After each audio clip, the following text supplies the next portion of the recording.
नमो अरहन्ताणं नमो सिद्धाणं नमो आयर्याणं नमो उवज्जायाणं नमो लोये सवसाहुणम्।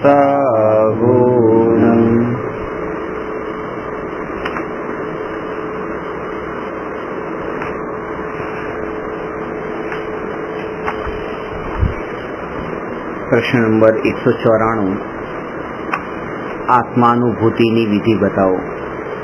એ વિષય પર છેલ્લે ચર્ચા કરેલી કે નિત્યનો અનુભવ થવા માટે ક્ષણિકનો બોધ થવો જરૂરી છે।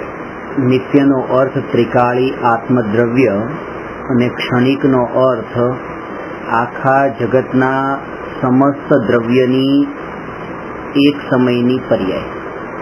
એ બધું ક્ષણિક। એટલે જગતને બે ભાગમાં વિભાજિત કર્યું, એક નિત્ય અને એક અનિત્ય।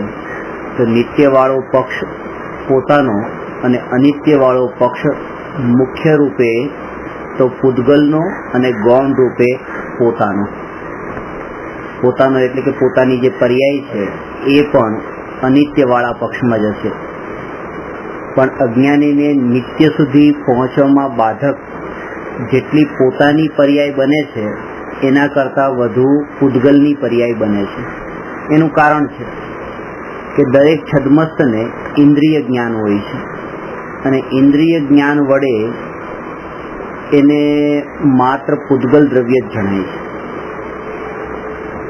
5 ઇન્દ્રિય અને મનના નિમિત્તથી, જેમ કે સ્પર્શ ઇન્દ્રિયના નિમિત્તથી પૂદગલના સ્પર્શનું જ્ઞાન થાય છે, રસન ઇન્દ્રિયના નિમિત્તથી રસનું જ્ઞાન થાય છે, ઘ્રાણ ઇન્દ્રિયના નિમિત્તથી ગંધનું, ચક્ષુ ઇન્દ્રિયના નિમિત્તથી વર્ણનું અને કર્ણ ઇન્દ્રિયના નિમિત્તથી શબ્દનું। જે પાંચેય જ્ઞેયોનું જે જ્ઞાન થાય છે, પાંચેય જ્ઞેય પૂદગલની પર્યાય છે અને એટલા માટે એને જે જણાય છે એમાં જ રાગ ને દ્વેષના ભાવ થાય છે, એમાં જ મોહના ભાવ થાય છે અને આત્માની પર્યાય તો જણાતી જ નથી। એટલે એના કારણે એના સંબંધમાં એટલા રાગ દ્વેષ નથી થતા જેટલા પૂદગલમાં થાય છે। એટલે કીધું કે પૂદગલની પર્યાયના અંદર ક્ષણિકપણાનો બોધ થાય તો આત્માના નિત્યપણાનો અનુભવ થાય। એ છેલ્લે ચર્ચા કરેલી, હવે આગળ લેવાનું છે। પર્યાયનો રસ એટલો છે કે જેના કારણે ત્રિકાળી ધ્રુવનો અનુભવ આજ સુધી થયો નથી। હવે પર્યાયનો રસ એટલે એક એક ત્રિકાળી, એને એમ છે કે એક સમયની વર્તમાન પર્યાયમાં ત્રણેય કાળનું ત્રિકાળી ધ્રુવ દ્રવ્ય જાણવું એ કેટલું અઘરું કામ છે। આ સમયે પણ જેનું અસ્તિત્વ છે, આગલા સમયે પણ અસ્તિત્વ છે, એના પછી પણ જેનું અસ્તિત્વ છે, એના પછી પણ અસ્તિત્વ છે। એટલે એમ લાગે કે એક સાથે એક તો આખી રોટલી છે અને એક રોટલીનો એક નાનો અંશ છે। એને એમ લાગે છે કે આખી રોટલી એક સાથે ખાવી એ કેટલું અઘરું કામ છે અને એક સમયની એટલે એક રોટલીનો એક કણ ટુકડો એ ખાવો એ બહુ સરળ છે। એટલે એક પર્યાયનો અનુભવ એને બહુ સરળ લાગે છે અને ત્રિકાળી જે ત્રણેય કાળમાં જેનું અસ્તિત્વ ટકેલું છે એવા જ્ઞાયકની અનુભૂતિ અઘરી લાગે છે। પણ ખરેખર એવું છે કે એક સમયની જે પર્યાયની અનુભૂતિ એ એટલી અઘરી છે અને ત્રણેય કાળની અનુભૂતિ, ત્રિકાળી ધ્રુવની અનુભૂતિ એટલી સરળ છે। કેમ કે એક સમય તો અજ્ઞાનીના જ્ઞાનમાં પકડમાં આવતો નથી। સમય એટલો ફાસ્ટ ચાલે છે કે એક સમય તો એને પકડમાં આવતો નથી। આ સમયે જેનું જ્ઞાન કર્યું, આગલા સમયે જે જ્ઞાન થાય છે એ જ્ઞાન કોઈ બીજા જ્ઞેયનું થાય છે, ત્રીજા સમયે જે જ્ઞાન થાય છે એ કોઈ ત્રીજા જ્ઞેયનું થાય છે। એટલે કે નવા નવા જ્ઞેયોનું જ્ઞાન થતું હોવાને લીધે એને નવી વસ્તુને જાણવાનું કામ અઘરું બને છે। જેમ કે કોઈ બિઝનેસના અંદર છે અને એ બિઝનેસમાંથી હવે બિઝનેસનું ફિલ્ડ જ આખું બદલાઈ જતું હોય તો એના માટે ત્યાં એને સેટ થતાં બહુ વાર લાગે છે। પછી એમાંથી નીકળીને કોઈ ત્રીજામાં જવાનું, એ પણ બિલકુલ નવું હોય તો તકલીફ પડે છે। પણ હવે એકનું એક જ વિષય જેને હોય કે આજે જ દુકાને ગયો ને આવતીકાલે એ જ જગ્યાએ જવાનું છે ને પછી ત્યાં જ જવાનું છે તો એટલી એને અઘરું નથી લાગતું, કારણ કે ત્યાં સેટ થયો છે। તો જે પહેલી પર્યાયમાં પણ મારે ત્રિકાળી ધ્રુવને અનુભવવાનો છે, બીજી પર્યાયમાં પણ એ જ ત્રિકાળી ધ્રુવનો અનુભવ કરવાનો છે, ત્રીજી પર્યાયમાં પણ એ ત્રિકાળી ધ્રુવનો અનુભવ કરવાનો છે. એટલે આત્માની અનુભૂતિની વિધિ જેટલી સરળ છે એટલી પૂતગલની અનુભૂતિની વિધિ સરળ નથી. કારણ કે ત્યાં તો તકલીફ પડે છે, ત્યાં દરેક સમયે નવીનતા છે, ત્યાં નિર્ણય કરવામાં પણ એને વિચાર કરવો પડે છે અને પકડમાં પણ નથી આવતી સમયે સમયે. અને અભ્યાસ પાછો પૂર્વ અનાદિકાળથી પર્યાયનો છે. કારણ કે પર્યાયના અંદર પણ એક જે સામાન્યપણું છે, પર્યાયમાં એક વિશેષપણું હોય છે અને પર્યાયમાં સામાન્યપણું પણ હોય છે. જેમ કે એક વિશેષપણું તો એ કે આ સમયની પર્યાયમાં ઠંડાપણાનો અનુભવ કર્યો અને બીજા સમયની પર્યાયમાં એને મીઠાપણાનો અનુભવ કર્યો. તો આ તો નવીનતા આવી, આ તો પર્યાયમાં વિશેષપણું થયું. પણ સામાન્યપણું એ કે પહેલા સમયની પર્યાયમાં પણ એને ઇન્દ્રિયોના વિષયમાં જ તે સુખ બુદ્ધિ હતી અને બીજા સમયની પર્યાયમાં પણ ઇન્દ્રિયના વિષયમાં જ સુખ બુદ્ધિ હતી. તો ઇન્દ્રિયના વિષયમાં સુખ બુદ્ધિની અપેક્ષા એ સામાન્યપણું છે અને નવી નવી પર્યાયોના અંદર એકત્વ થાય છે એ એનું વિશેષપણું છે. જેનો પૂર્વે અનાદિકાળથી જે અભ્યાસ કરેલો છે એને સરળ એટલા માટે લાગે છે કારણ કે એના સંસ્કારોના અંદર એ દ્રઢ રૂપે પડેલું હોય છે. એટલે તમે માનો કે પહેલા ગાડી શીખેલી છે અને પછી 10 વર્ષ સુધી શીખ્યા નહીં અને પછી પાછો માનો ગાડી ચલાવી છે તો એટલી અઘરી નહીં પડે, ખાલી એમ કે હાથ સાફ કરવાનો છે. કારણ કે અંદર તો પડેલું જ છે એટલે એટલી તકલીફ નથી પડતી. એવી રીતે વિષયના ભોગોના સંસ્કારો જે છે, હવે નાનું બાળક છે એને કામ વિકારના કોઈ ભાવ ઉત્પન્ન થતા નથી. એ 15-17 વર્ષનું થતા એને કામ વિકારના ભાવ ઉત્પન્ન થાય છે, એ સહજ થાય છે કોઈને વગર શીખાડે. તો એ કેમ? કારણ કે અંદર પડેલા છે. જે પડેલા સંસ્કાર છે એ જ બહાર વ્યક્ત થાય છે. તો કે એના પહેલા વ્યક્ત કેમ નથી થતા? આમ જોઈએ તો એની સાથે એને 5 સમવાયનું કારણ પણ મળવું જોઈએ. તો શરીરની સ્થિતિ અને એ કાળની યોગ્યતા અને એ સમયની પર્યાયની યોગ્યતા અને હોનહાર, આ બધા સમવાય જ્યારે મળે ત્યારે એનામાં વિકાર ઉત્પન્ન થાય છે. પણ એ થાય છે ક્યાં કે એના પહેલેથી એવા સંસ્કાર અંદર પડેલા હતા. એટલે હવે ઇન્દ્રિય વિષયના સંસ્કાર તો દરેકે દરેક ભવના અંદર એને રહ્યા છે અને આત્માના જે વિચારો જે છે એને એક તો સંઘની પંચેન્દ્રિય પર્યાયમાં તે સાંભળવા મળે છે અને જે મળે છે એ મળ્યા પછી પણ જે એકેન્દ્રિય વગેરે જે પર્યાયો છે ત્યાંની ધારા નથી ચાલતી કારણ કે ત્યાં મન નથી. વિચાર જેનાથી થવો જોઈએ વિચાર થતો નથી અને એટલા માટે જે સંસ્કાર જે થયેલા હોય છે એ પણ સમય જતા જતા ભૂસાઈ જાય છે.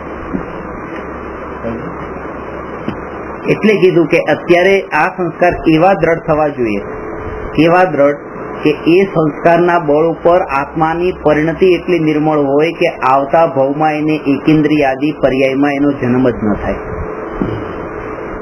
જો જન્મ થયો તો પછી આ સંસ્કાર જે છે એને નિયમથી ભૂલાવાના છે. અને એ આજ સુધી એવું શાસ્ત્રોમાં એવું પ્રમાણ છે કે જેને પણ આવા સંસ્કાર અંદરમાં દ્રઢ થયા છે એને એવી ગતિ મળી પણ નથી. એને આવતો ભવ પણ એવો મળે છે કે જેમાં આ સંસ્કાર એને વધારે આગળ લઈ જાય એવી જગ્યાએ જેનો જન્મ થાય છે.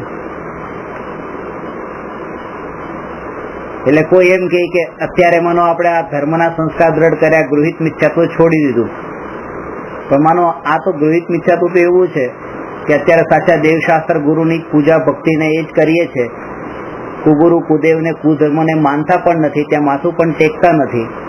પણ આવતા ભવમાંથી એક જન્મ થઈ જાય એવી જગ્યાએ કે મુસ્લિમ પરિવારમાં જન્મ થાય તો ત્યાં અલ્લાહ ખુદાને માને ને બકરાનો વધ પણ કરે, તો આ બધા સંસ્કાર છે તો એક પળમાં જતા રહેવાના છે. એમ નહીં થાય. જો આ સંસ્કાર એના દ્રઢ હશે તો નિયમથી એવી જગ્યાએ જન્મ નથી થતો.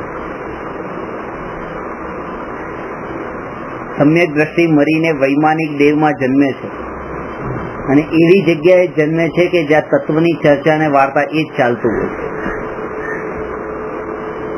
કારણ કે એનો પૂર્વ આગામી ભવ છે એ પણ એવી રીતે તે આ પર્યાયની સાથે બંધાયેલો છે. અત્યારની વર્તમાન પર્યાયમાં એને જો આવા વિકલ્પ છે તો આગળ પણ એના ઉદય પણ આના કારણે, આ પરિણામના કારણે બંધ પણ એવા છે કે એના ઉદયમાં એને સંયોગો પણ એવા મળે છે. નરકના અંદર પણ એને ત્યાં આત્માના અંદર ત્યાં સંયોગો એવા મળ્યા છે જયારે સમ્યક દર્શન પામ્યા હતા એ વખતે તો નરક ગતિનો બંધ થયો જ નતો. સમ્યક દર્શન પામ્યા પહેલા, સમ્યક દર્શન પામ્યા પછી બંધ નથી થયો, સમ્યક દર્શન પામ્યા પહેલા બંધ થયો છે. અને મિથ્યા દ્રષ્ટિના બંધનો તો કોઈ ભરોસો નથી, એને તો ગમે ત્યાં બંધ થાય. જે સમ્યક દ્રષ્ટિ પામી જાય, હા, એ સમ્યક દ્રષ્ટિ સહિત જ ત્યાં સમ્યક દર્શન સહિત. હા, માનો કે 1 થી 7 નરક સુધીમાં ત્યાં માનો સમ્યક દર્શન પહેલા, સમ્યક દર્શન તો પ્રગટ થયું નથી, 1 થી 7 નરકમાં કોઈ પણ નરકનો બંધ થયો એ જેવું. પણ જેવું સમ્યક દર્શન થાય કે એને અહીંથી મરણ થાય તો એ 6 નારકી તો ઓટોમેટિક ચડી ગઈ. પહેલા તો 2 થી 7, એ 2 થી 7 નરકમાં જન્મ જ ન લે. પૂર્વમાં બાંધેલા હોય તો પૂર્વે બાંધેલા હોય તો પણ એને સંકોચ થાય. એટલે કે માનો કે 6ઠી નારકી, 7મી નારકી હોય તો 7મી, 6ઠી, 5મી, 4થી, 3જી ને બીજી, આ બધામાંથી ઓછી થઈ પહેલી થઈ જાય. સમ્યક દ્રષ્ટિ જીવ સમ્યક દર્શન પામ્યા પહેલા જો નરકની કોઈ પણ નરકનો બંધ કરી દે અને પછી સમ્યક દર્શન પામ્યા તો સમ્યક દર્શનના બળ પર એ આયુ કર્મનું અપકર્ષણ થઈ જાય. અહીંયા લાવવું પડે. એટલે કહેવાનો કે પરિણામો ત્યાં પણ કામમાં તો આવ્યા જ છે એ જીવને. જે શ્રેણિક મહારાજાને જે 7મી નારકીનો બંધ થયેલો સમ્યક દર્શન પામ્યા પહેલા મુનિ રાજ ઉપર ઉપસર્ગ કરવાના કારણે અને પહેલી નારકી થઈ ગયું 7મી માંથી. કૃષ્ણ મહારાજ આ તો સમ્યક દર્શન પામ્યા, એ તો આગળનો વિષય છે કે સમ્યક દર્શન પામ્યા હતા કે નતા પામ્યા. આ તો જે સર્વ માન્ય છે એનું મેં તમને દ્રષ્ટાંત આપ્યું કે જીવના પરિણામ જે છે એ પરિણામ પહેલી નારકીમાં જ જન્મ લે. પ્રથમ નરક બિન ષટભૂ જ્યોતિષ વાન ભવન ષંઢનારી સ્થાવર વિકલ ત્રય પશુ મેં નાહી ઉપજત સમ્યક ધારી. પહેલા નરક સિવાયના 6 નરકમાં પ્રથમ નરક વિન ષટ, આ 6 નરકમાં ષટભૂ 6 ભૂમિ નરકની, જ્યોતિષ, વાન અને ભવન, જ્યોતિષ દેવ, વ્યંતર દેવ અને ભવનવાસી દેવ. સ્વર્ગના જે 4 પ્રકારના દેવ છે, વૈમાનિક, જ્યોતિષી, વ્યંતર અને ભવનવાસી, એમાંથી વૈમાનિક દેવ સિવાયના 3 દેવોમાં તો જન્મ જ ન લે. થાય તો વૈમાનિક દેવ. પ્રથમ નરક વિન ષટભૂ જ્યોતિષ વાન ભવન ષંડ નારી, નપુંસક અને સ્ત્રી તરીકે જન્મ ન લે. આ તો એક અપવાદ છે નરક ગતિનો. એટલે છે ને નરકનો એક અપવાદ છે કે ત્યાં કોઈ બીજું લિંગ નથી એટલે ત્યાં જન્મે છે. બાકી 3 ગતિમાં તો નપુંસક લિંગ તરીકે જન્મ પણ લેતા નથી.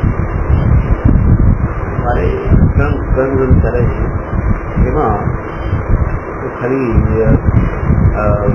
એક્સપિરિયન્સ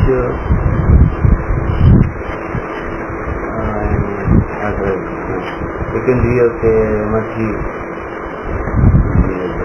4 દિવસ જે નથી થતા. નરકમાં બતાવી છે કે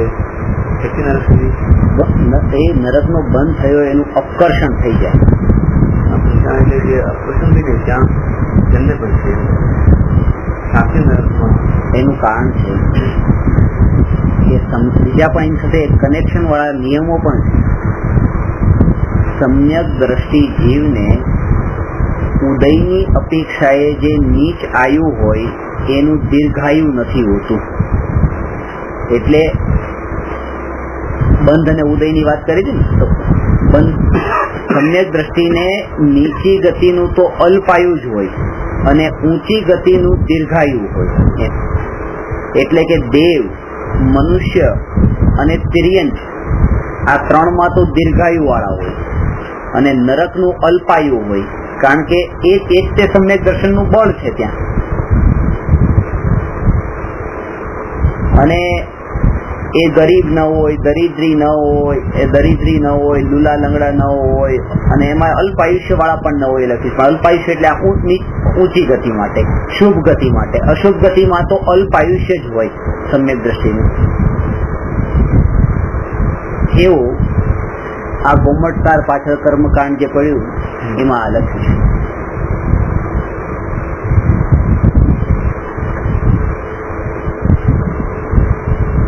આયુ કર્મમાં પણ હવે એક વસ્તુ એમાં છે કે એક વખત જન્મ લઈ લીધો જે નરકમાં, પછી તો અપકર્ષણ પણ ન થાય.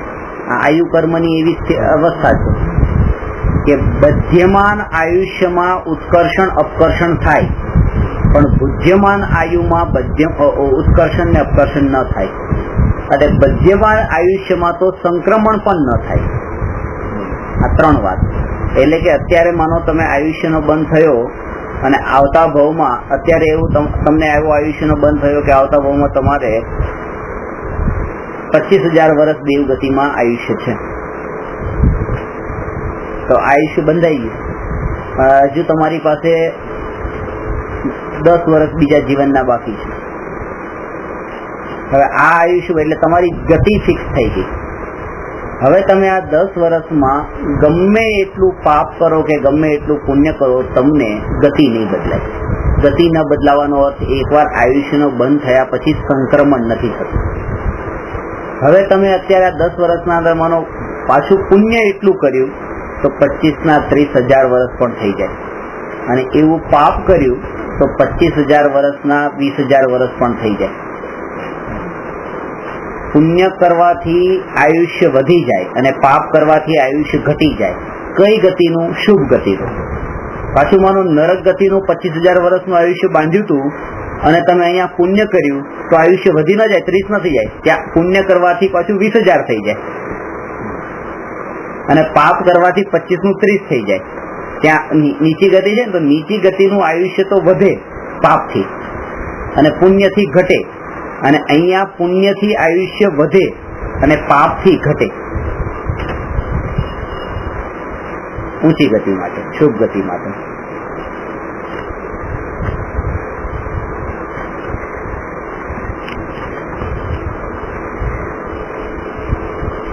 એટલે કે સમ્યક દ્રષ્ટિ જીવને સમ્યક દર્શન થઈ ગયા પછી એ સમ્યક દર્શનના બળ પર એવી રીતે ગતિ પણ એવી જ બંધાય છે, અને એટલે આયુષ્યનો બંધ પણ એવો જ થાય છે. સમ્યક દર્શન સાથે હોય, બંધ પડ્યો હોય તો પછી નરક ગતિનો બંધ પડતો જ નથી. આયુષ્ય બંધાઈ ગયું પછી તો સમ્યક દર્શન પામે. એમાં બતાવે છે કે 6 નાકી સુધી પણ જાય. એ 6 નારકી એટલે 6 નારકી સુધી. આ જે ષટભૂ કીધી ને, 6 ભૂમિમાં નથી જતા. એ 6 ભૂમિમાં એટલે પહેલા નરક સિવાયની 6 ભૂમિમાં નથી જતા. પણ પાછું કૃષ્ણ મહારાજા હમણાં છઠ્ઠી નારકી સમ્યક દ્રષ્ટિ આ તો ટળી ગઈ એમ કહે છે. 4 ટળી ગઈ, 7મી બાંધી 4 ટળી ગઈ, ત્રીજી છે અત્યારે એમ.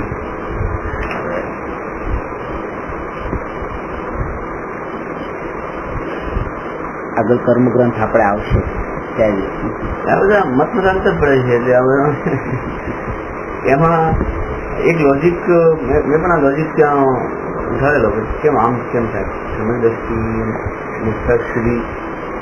એમાં તો 7મા બી આવી જાય, પણ 7મા પાછું સાસ્વાદન આવી જાય. સાસ્વાદનથી અવલિકાનું કંઈક ટકે ને પછી પાછો મિથ્યાત્વ આવી જાય. એટલે લઈને જાય પણ ટકતું નથી. અહીંયાથી તમે દર્શનથી ગયા ત્યાં સીધા એવા પહોંચે એવા સીધું સાસ્વાદન થઈ જાય, એટલે ત્યાં નીકળી જાય. અને સાસ્વાદનમાંથી પાછા સીધા 6 અવલિકામાં પાછા મિથ્યાત્વ આવી જાય. એટલે રે મિથ્યાત્વ પણ એ સહિત જાય, એમ સાસ્વાદન સહિત જાય. 7મીમાં 6મીમાં તો તમે જો હોય ત્યાં એના જે બંધ ના બતાવે છે ને પ્રકાર, એ કેટલા કર્મ બાંધે. ત્રીજો કર્મ ગ્રંથ છે, એની અંદર આ બધી ગતિની માગના બતાવી છે, બંધનું એમાં આટલા બાંધે. આ તો મેં તમને બતાવ્યું સમ્યક દ્રષ્ટિ જીવની નીચી ગતિનું દીર્ઘ આયુષ્ય ન હોય અને ઊંચી ગતિનું અલ્પ આયુષ્ય ન હોય. આ એક સિદ્ધાંત છે સમ્યક દ્રષ્ટિમાં.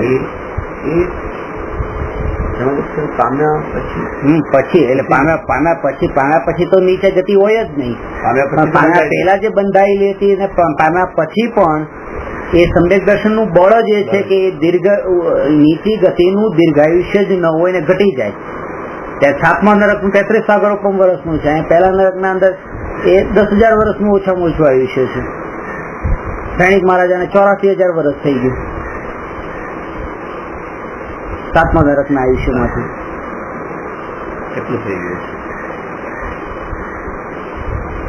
કારણ કે ત્યાં પ્રશસ્ત પ્રકૃતિઓના જ એવા ઉદયો 41 પ્રકૃતિઓની તો જેને હવે નવીન બંધ પડતો અટકી ગયો, તો એ જીવને એ 7મા નરકના અંદર આવી દશા જેને પ્રગટ થઈ હોય ને પાછી ગતિ જો એ જગ્યાએ થાય તો પછી નવીન સમ્યક દર્શન પ્રગટ થવાનો ત્યાં નરકના અંદર તો ત્યાં નવું સમ્યક દર્શન 7મા નરકમાં પ્રગટ થાય છે.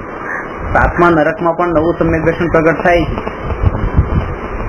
એ કોના બળ ઉપર થાય છે? આ તેની વેદના ને પીડા જે થાય છે, પીડાના બળ ઉપર સમ્યક દર્શન પામે છે. સત્વાર સૂત્રમાં કીધું છે 7મા નરકે સમ્યક દર્શન થવાનું કારણ શું? તેની વેદના. અને પછી એ લખ્યું કે વેદના સામાન્ય સમ્યક દર્શનનું કારણ નથી, કે ખાલી શરીર ચીરાતું હોય ને કપાતું હોય ને એના કારણે એને સમ્યક દર્શન થઈ જાય. એ વેદનાથી જે ભેદ જ્ઞાન થાય છે, ભેદ જ્ઞાન સમ્યક દર્શનનું કારણ બને છે. હા, નવું સમ્યક દર્શન ઉત્પન્ન થાય. એટલે કોઈ મત એમ પણ માને છે કે સમ્યક દર્શન સૌથી પહેલા પ્રગટ થાય તો મનુષ્ય ગતિમાં જ થાય, એવું પણ કોઈ મત માને છે. આવી રીતે ડિફરન્સ ઓફ ઓપિનિયન ઘણા બધા થયા છે અને હજી જેમ જેમ કાળ જશે એમ થશે. પણ ખાસ વસ્તુ એ છે, હવે તમને મૂળ મુદ્દાની વાત કરું, કે જે વસ્તુ ઉપર પણ મતાંતર પડ્યા છે, ભેદ પડ્યા છે, એ બધી વસ્તુ આત્માની અનુભૂતિના વિષયની બહારની વાત છે. અને એટલા માટે જ મારી આત્માની અનુભૂતિ માટે આ વિષય એટલો બાધક બને એટલે કોઈ ચિંતાનો વિષય નથી. એમ નથી હવે કે ચલો ઠીક છે, લ્યો મને જવાબ આપતા નથી આવડતું, હું હારી ગયો, તમે જીતી ગયા. ઠીક છે ભાઈ, તમે જીતી ગયા, તમે એવું સમજાવો. હું એટલું જાણું કે મારે આત્માની અનુભૂતિ કરવી છે. આ વિષયોના અંદર જેટલા ભેદમાં હું પડું છું એટલા ભેદમાં મને વિકલ્પો વધે છે અને કષાયો વધે છે. આના કરતા 12 શું ખોટા હતા? ક્યાંય પતિ પત્ની સાથે પત્ની સાથે કષાય ભાવ કરી બસ આનંદમાં રહેતા હતા. ત્યાં તો કષાય ભાવ કરીને દુઃખી થયા, ઉલટું વધારે. ત્યાં તો કમસે કમ એક સમયનો તો ઇન્દ્રિય સુખ તો લેતા હતા, આ સ્વાધ્યાય કર્યા વગરના.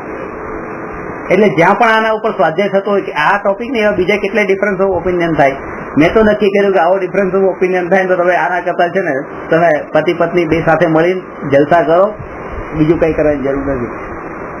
કારણ કે આ વિષય એવો છે, જેમ જેમ કાળ આગળ જશે ને એમ હજી પણ ભેદો ને અંદર જૈન ધર્મમાં પણ ભેદોના ભેદો પડવાના. કારણ કે દરેક વ્યક્તિ પોતે જે સમજે છે, મહાવીર ભગવાનના સમયમાં પણ મહાવીર ભગવાને કહ્યું કે તમને સમજાઈ ગયું? બધા ક્યાં સમજાઈ ગયું? શું સમજાયું? મહાવીર ભગવાને કીધું એ થોડું સમજાયું. બધાને જે અંદર અક્કલમાં ઘૂસ્યું એ સમજાયું. અમને અમારી રીતે સમજાયું, અમારી રીતે સમજાયું. અને મહાવીર ભગવાને પૂછ્યું, હું કહું છું સમજાયું કે આ બધા કે મને સમજાઈ ગયું? બધાને જે સમજાય છે એ નથી સમજાતું, જે સમજાવનાર સમજાવે છે. બધાને એ સમજાય છે જે એ સમજે છે, જે એને સમજવું છે એ સમજાય છે. ત્યાં તો 363 પાખંડી હતા, ત્યારે સાંભળતા હતા. એના થકી જેટલો સાંભળતા તો, અને એ તો કહું એના થકી જેટલો જૈન ધર્મ નો પ્રચાર થયો છે એવો બીજાથી નથી થયો. કારણ કે ઘણી વાર આ જે મત મતાંતર છે ને એની અંદર તમે નિષ્પક્ષ દ્રષ્ટિથી જો એને સમજો ને તો ઘણું સમજાય છે. હા, દ્વેષ વૃત્તિથી સમજો તો નથી સમજાય. અને એના અંદર એ જ કે એના અંદર અરે શ્વેતંબર આચાર્યોના અંદર ને જે છે એમાં પણ ડિફરન્સ ઓફ ઓપિનિયન છે. દિગંબર ના અંદર પણ ડિફરન્સ ઓફ ઓપિનિયન તો હોય હવે એવા પ્રકારના, પણ એના કારણે થઈને મારો કશાય ભાવ ન વધી જવો જોઈએ. મેઇન મુદ્દો. કારણ કે અને ખાસ વાત એ છે કે આ જે વિષય છે નરકનો અને કર્મનો અને બધો એ કર્ણાનુયોગનો વિષય છે. એ કર્ણાનુયોગનો વિષય છે. એ આપણો વિષય નથી એમ નથી કેતો, એ આપણો એમ નહીં, પણ એ કર્ણાનુયોગનો વિષય છે. એ તમે પ્રેક્ટિકલી પ્રૂવ કરી શકો એવો વિષય નથી. પ્રથમાનુયોગનો કથાનુયોગ કર્ણાનુયોગ અને ચરણાનુયોગ એ અનુભવ ગોચર અને પ્રમાણથી સિદ્ધ થઈ શકે એવા અનુયોગના ગ્રંથો નથી. તમે પ્રૂવ કરીને બતાવો. ચલો મહેનત હતી.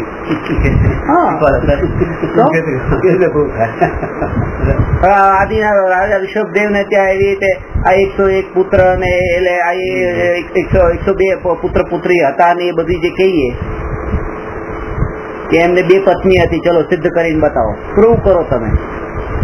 નંદા ને સુનંદા, નંદા જ નામ હતું, સુનંદા જ નામ હતું. પ્રૂવ કરીને બતાવો. આ કથાનું યોગના વિષય છે.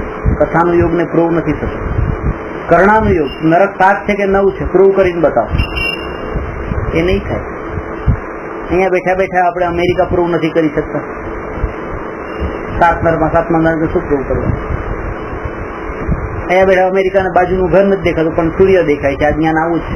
ચંદ્રમા દેખાય છે, હજારો કિલોમીટર દૂર છે, દેખાઈ જાય છે. અને બાજુનું પાછળનું દેખાતું નથી. શું છે? જયારે સૂર્યને જોતા હોય ત્યારે પાછળનું દેખાતું નથી. આ જ્ઞાનની પરાધીનતા છે. અત્યારે અજ્ઞાનતા છે. કર્ણાનું યુગ પણ તમારા આત્મામાં અત્યારે દરેક સમયે આ જ્ઞાનાવરણી કર્મ બંધાવું, દર્શનાવરણી કર્મ બંધાવું પ્રૂવ કરીને બતાવો. ક્યાં છે જ્ઞાનાવરણી ને ક્યાં છે દર્શનાવરણી? નહીં ખબર પડે. ચરણાનું યોગને પ્રૂવ કરીને બતાવો કે કંદમૂળ ન ખાવું જોઈએ. કંદમૂળમાં અનંત જીવ હોય છે. એક શ્વાસમાં 18 વખત જન્મે છે અને 18 વખત મરે છે. પોતે ક્યારે જન્મે ક્યારે મર્યું એ ખબર નથી પડતી. તો એ કંદમૂળના એક શ્વાસમાં 18 વખત જન્મે મરે એ કેવી રીતે જાણે? એટલા માટે જ કીધું છે કે આ 3 અનુયોગના વિષય અને ચોથો અનુયોગ દ્રવ્યાનુયોગ, કે તમે કોઈ પણ પર પદાર્થમાં જેટલો રાગ અને દ્વેષનો ભાવ તીવ્ર કરશો એટલા દુઃખી થશો, અને જેટલો રાગ દ્વેષ છોડી દેશો એટલી તમને નિરાકુળતા ને એટલી શાંતિ ને એટલું સુખ રહેશે. આ પ્રૂવ થઈ શકે છે. આપણને અનુભવમાં આવી શકે છે કે હા, મેં આ જીવ પ્રત્યે પેલા દ્વેષ હતો, હવે દ્વેષ છોડ્યો તો મને જો શાંતિ લાગે છે. આ જીવ પ્રત્યે રાગ હતો તો અપેક્ષા ભાવ ઉભી થતી હતી અને પાછો દ્વેષમાં એ પરિણમતો તો હવે એવું થતું જ નથી. તો અહેસાસ ને અનુભવમાં પ્રત્યક્ષ પકડમાં આવે છે. અને એટલા માટે તે તીર્થંકર ભગવાનની દિવ્ય ધ્વનિનું કેન્દ્ર બિંદુ, કે ભગવાને જે આત્માનો અનુભવ કરવાનું કીધું છે એ આત્મા પ્રથમાનુયોગનો, કર્ણાનુયોગનો અને ચરણાનુયોગનો વિષય નથી, એ દ્રવ્યાનુયોગનો વિષય છે. અને આજના લોકોને આ દ્રવ્યાનુયોગથી જેટલું આપણે આજની પેઢીમાં એ સમજાવી શકશું એટલું આ 3 અનુયોગથી નહીં સમજાવી શકીએ. એ લોકોને પ્રેક્ટિકલ જોતું છે બસ. એ લોકોને એ નથી સાંભળવું કે બટાટામાં આનંદ જીવ છે એટલે ખાવાનું છોડી દો, કે રાત્રિ ભોજનના અંદર આટલા જીવોની સાથે રાત્રિ ભોજન છોડી દો. એને એ નથી સાંભળવું. શાસ્ત્રોમાં લખ્યું, શાસ્ત્રો એને સામે નથી સાંભળવું કે ભાઈ આવજો ગૌમઠ સારમાં લખ્યું ને ત્રિલોક સારમાં લખ્યું, ક્ષપણા સારમાં લખ્યું, એ નથી સાંભળવું.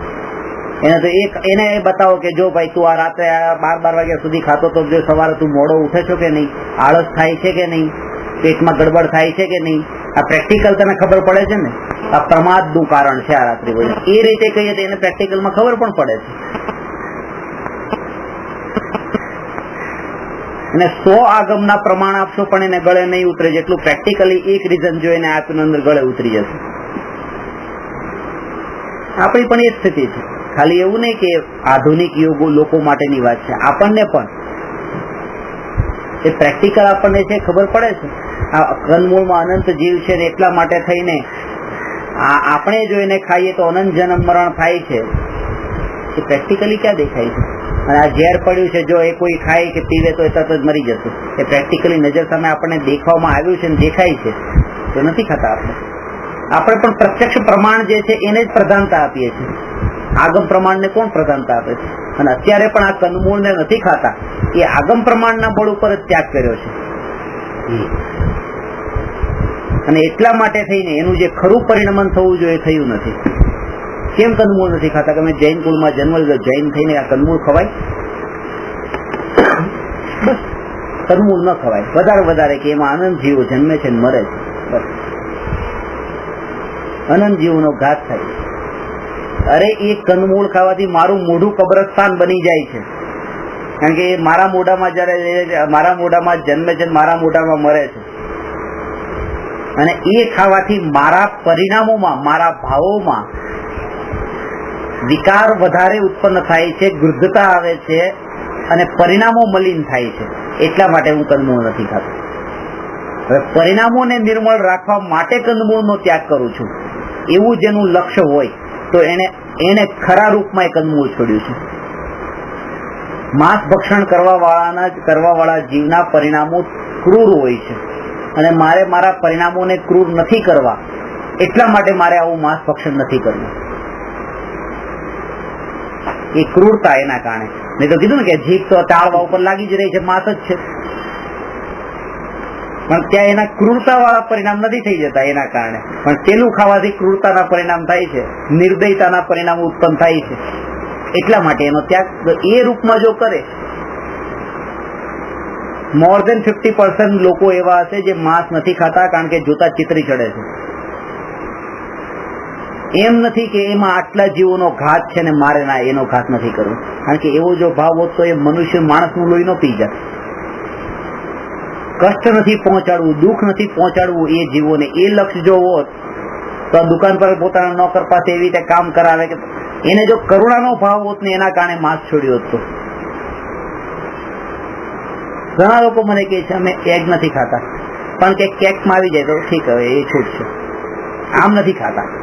કે આમ તો જોતા જ એને ચિતરી ચડે છે, હાથમાં લેવામાં જ તેને ચિતરી ચડે છે, અને કેકમાં તો અંદર આવી ગયા છે, ખબર નથી પડતી. તો એનો મતલબ એ થયો કે ત્યાં અંદર જીવો પ્રત્યે કરુણાનો ભાવ તો છે જ નહીં, ત્યાં તો ચિત્રીનો ભાવ છે. જુગુપ્સાના ભાવના કારણે એને નથી ખાતા. રસ્તા ઉપર જતા હો, ગાડી લઈને જતા હો, ત્યાં કોઈ કૂતરો રસ્તા ઉપર મરેલો પડ્યો છે, તમે સાઈડમાં આવો, નજર ફેરવી લીધી અને સાઈડમાંથી આપી, કેમ આવો જીવ મરી ગયો કેટલું, એમ નથી, ત્યાં પણ જુગુપ્સાનો ભાવ છે. ત્યારે આ માંસ ને જો બધું આખું નીકળેલું પડ્યું છે એવા ભાવ છે. પણ ત્યાં અરે આ જીવ જો એક ક્ષણના અંદર કેમ મરી જાય છે, એવા ક્ષણિકપણાના કારણે તમે એના ઉપર નજર થોડી કરવો છો. જો એવો ભાવ હોય તો નજર ફેરવે નહીં, એને જોઈને જ હજી વધારે બોધ કરે, જેટલું બને એટલું એમાંથી ક્ષણિકપણું લઈને કે અરે જો એક ક્ષણમાં કેવું થઈ જાય છે. ને નજર ફેરવવાનો મતલબ એના પ્રત્યે ઘૃણા છે.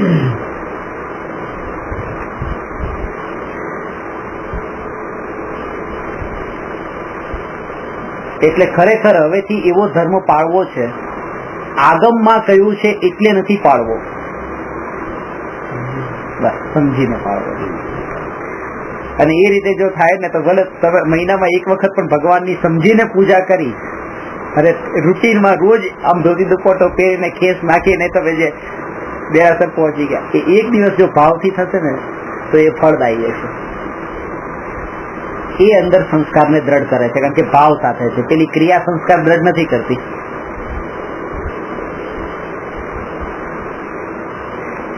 ક્રિયાથી સંસ્કાર દ્રઢ નથી થતા, ભાવથી સંસ્કાર. એવું ક્યાંય પણ શાસ્ત્રોમાં નથી કે ભગવાનના દેરાસરમાં બનો પૂજા કરનાર પૂજારી છે, પૂજારી રોજ પૂજા કરે એટલે એના કારણે એના એવા સંસ્કાર દ્રઢ થઈ ગયા કે હવે આવતા ભાવમાં એની સુગતિ થાય, એવું ક્યાંય નથી. પણ એવા કિસ્સા છે કે દેડકો મોઢામાં ફૂલ લઈને એવી રીતે ભગવાનના પાસે સમોસરણમાં જાય છે અને રસ્તામાં તે હાથીના પગના નીચે આવે છે ને, સૈનિક રાજાના હાથીના પગ નીચે આવી જાય છે, અને એ ભાવ હતો અંદરની ભાવના હતી, એના બળ ઉપર દેવગતિમાં જાય છે. આ સંસ્કાર અંદર ભાવોથી દ્રઢ થાય છે, ક્રિયાથી નહીં.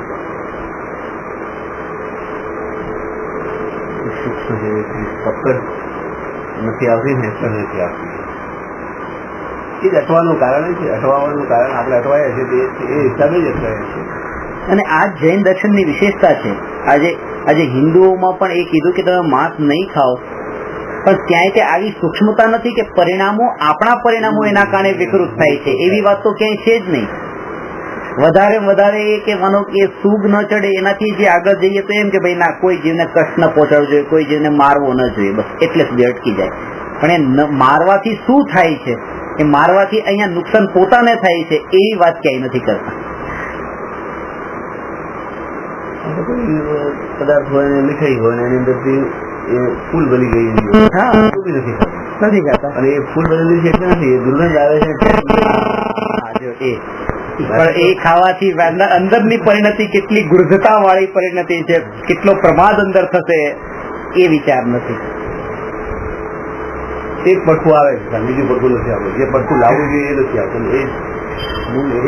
અને અત્યારે પણ જેટલા પણ તમે અત્યારે એમ લાગતું હશે કે અમારા કસાય ભાવો પેલા કરતા ઓછા થયા છે, તો એમાં પણ હજુ કારણ કંઈક બીજું હશે, એ કારણને શોધવાની કોશિશ કરજો. તમારા ઘરમાં કાચનો ગ્લાસ ફૂટે છે ને ફૂટે છે ત્યારે તમને હવે એની અસર નથી થતી, પેલા અસર થતી હતી.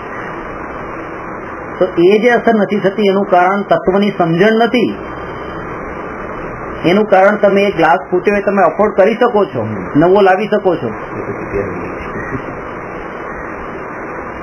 એક કાચનો ગ્લાસ ફૂટે અને ગાડીનો આગળનો કાચ ફૂટે, એ બે માં કેટલો ફરક પડે છે. સમજણ વાળાને બે માં એક સરખાપણું હોય. અહીંયા આટલું કે ના ના આ ખર્ચો મોટો ખર્ચો આવ્યો, એ અંદર એમ એ કરોડપતિને માનો 10 રૂપિયાની નોટ ખિસ્સામાંથી પડી ગઈ તો એનો ઠીક છે, જવા દો. જવા દો એટલે કે એનો રાગ નથી, મોહ નથી, પૈસામાં હવે કઈ નહીં કે જવાની હતી એટલે કે ક્રમબદ્ધ પર્યાયમાં જવાની હતી, એવું થોડું છે ને.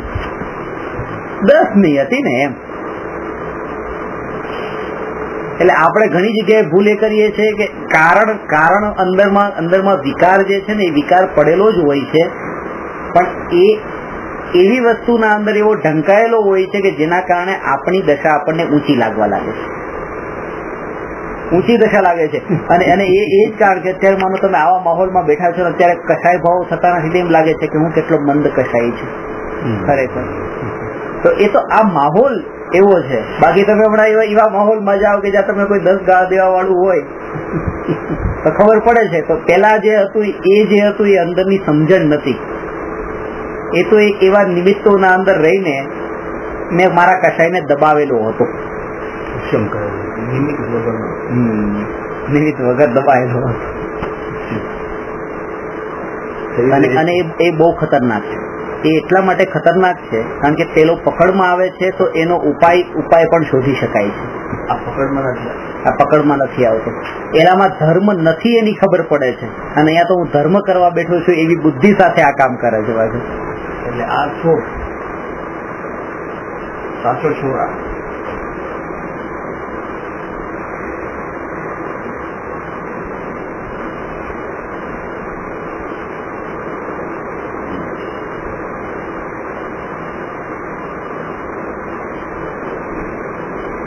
કસાય ડાયવર્ટ થઈ જાય છે, કસાયનો અભાવ નથી થતો. કસાય ડાયવર્ટ થઈ જાય છે. આ કસાયનો અભાવ કરવા માટે એ એટલું સહેલું નથી. એક સમયમાં ત્યાં એ 5-25 લાખ રૂપિયા દાનમાં આપીને 5-25 લાખના માનનો લોભ, તો આ ધનનો લોભ ગયો પણ માનનો લોભ રહ્યો, તો એ કસાય ડાયવર્ટ થયો. પુણ્ય કેવા પ્રકારનું બન્યું? પુણ્ય તો એને બંધાય, પુણ્ય તો બંધાય, એક બાજુ બંધાય ને પાછું માન થી પાછું પાપ પણ બંધાય, પાપ પણ બંધાય. એટલે હીન જાતિ બીજી જાતિ, એટલે અંતરાય ઉભો થાય છે. પાપાનું બંધ પુણ્ય બંધાય ના, બંધાય તો પુણ્ય હોય, પુણ્ય તો બંધાવાનું છે, પણ પુણ્ય બહુ નીચી જાતિનું, એટલી એની માત્રા એટલી સ્ટ્રોંગ નહીં હોય. એ પુણ્ય પાપાનું બંધ પુણ્ય નથી ના, બંધ તો પુણ્યનો જ કહેવાય. પાપાનું બંધ પુણ્ય કેમ છે? પાપાનું બંધી એટલે પુણ્યના ઉદયમાં પાપ બાંધે, પાપનો અનુબંધ થાય એવો પુણ્યનો ઉદય. પુણ્યના ઉદયમાં પાપ બાંધે એટલે કે જે પૈસા મળ્યા એને માનો કે હરવા ફરવામાં વાપરી નાખ્યા, તો પાપનો તો બંધ થયો અને પુણ્યનો ઉદય થઈ ગયો. પુણ્ય ખાલી થયું, પાપ એડ થયું. બરોબર, એ પાપાનું બંધ. એ ઉદય જે પાપાનું બંધી પુણ્ય છે ને, પુણ્યનો અર્થ ઉદય. પુણ્યનો તો ઉદય અને પાપનો બંધ. સાધન મળી ગયા અને સાધન ને ભોગવી આ મનુષ્યપણું એ પુણ્યનો ઉદય, એમાં પડે આપણે હરવા ફરવામાં. એટલે મેં તમને એકવાર વાક્ય કીધું હતું કે મનુષ્યપણું મળવું એ મહાપુણ્યનો ઉદય છે, અને પોતાને મનુષ્ય માનવો એ મહાપાપનો ઉદય છે, અને પાપનો બંધ પણ ત્યારે થાય છે. ફરીથી મનુષ્ય થવું, મનુષ્યપણું મળવું મહાપુણ્યનો ઉદય, અને પોતાને મનુષ્ય માનવો એ મહાપાપનો ઉદય ને મહાપાપના બંધનું કારણ છે. કેમ? કારણ કે કોઈ પણ જીવ પ્રાપ્ત શરીરમાં હું પણ મિથ્યાત્વના કારણે કરે છે, અને મિથ્યાત્વ એ મહાપાપ છે. એ પાપનો ઉદય છે કે આ શરીરના અંદર એમ માને છે કે હું મનુષ્ય છું, પોતાને આત્મા નથી માનતો. મનુષ્ય પણ મહાપુણ્યથી મળ્યું છે, પણ એમાં મનુષ્ય પોતાને માની રહ્યો છે આ મિથ્યાત્વ. આ શ્રદ્ધાની ભૂલ છે જે દરેક મિથ્યા દ્રષ્ટિ મનુષ્યમાં હોય. એટલે ખાસ વાત એ છે કે મનુષ્યપણું મળ્યા પછી પણ પોતાને મનુષ્ય ન માને એનો મનુષ્ય બહુ સફળ થયો એમ કહેવાય. કીધું ને કે ધન તો ઘણું મળ્યું પણ ધનનો માલિક પોતાને ન માને તો એ ખરો મહાન, તો એની મહાનતા છે. ખાલી ધન મળ્યું મહાનતા શું છે? એ તો કેટલાય લોકોને મળે છે, ડાકુ ગુંડાઓને પણ મળે છે, પણ એનું અહંકાર ન હોવું, એમાં હું પણ ન હોવું. એ રીતે મનુષ્યપણું તો મળ્યું છે. એ અહોભાવથી પણ એના ત્યાગનો ભાવ છે એનાથી ઊંચો લાગશે. કે પેલા ખબર પડી કે ઓહો આની પાસે 1 કરોડ રૂપિયા છે, તો 1 કરોડ રૂપિયાનો અહોભાવ આવ્યો, અને પછી એમ કે એને 1 કરોડ રૂપિયા છે એનું પણ અભિમાન નથી એમ. તો એ કરોડ વાળો જે હતો ને બધો, એ બધો ભાર અહીંયા એના ઉપર જતો રહ્યો કે આવી એની મહાનતા છે.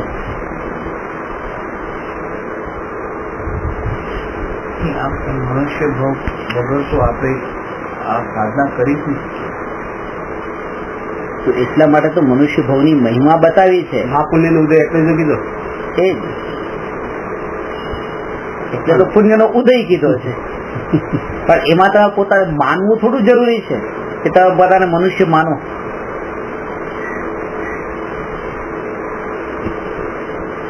વસ્તુનો યોગ થવો એ પૂર્વના પુણ્યના ઉદય છે, આ જે મનુષ્યપણાનો. અને એમાં હવે જે આપણી માન્યતાઓ છે, આપણી નબળાઈ છે, આજે કે હું મનુષ્ય છું, એમાં એકત્વ કરવું. કે માનો એની પાસે પૈસા છે તો એ દાનમાં આપે છે, પણ જરૂરી થોડું છે કે એ પૈસાને પોતાના માને.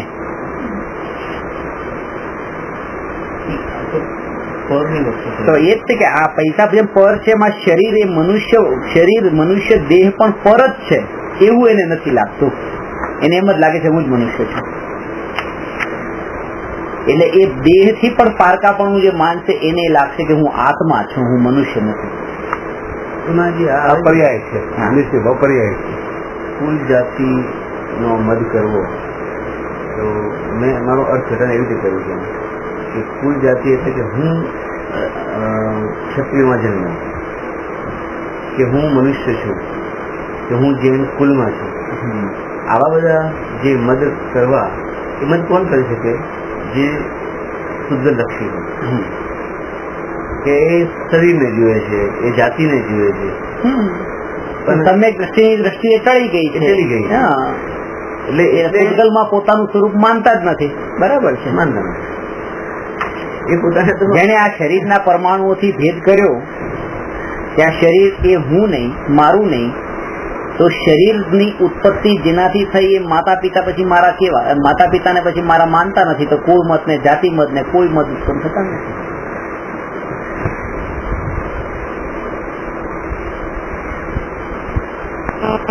શરીર ઘણું તાકાત વાળું છે તો બળ મત કરતા નથી. ખબર છે કે આ તો પૂતગલ છે.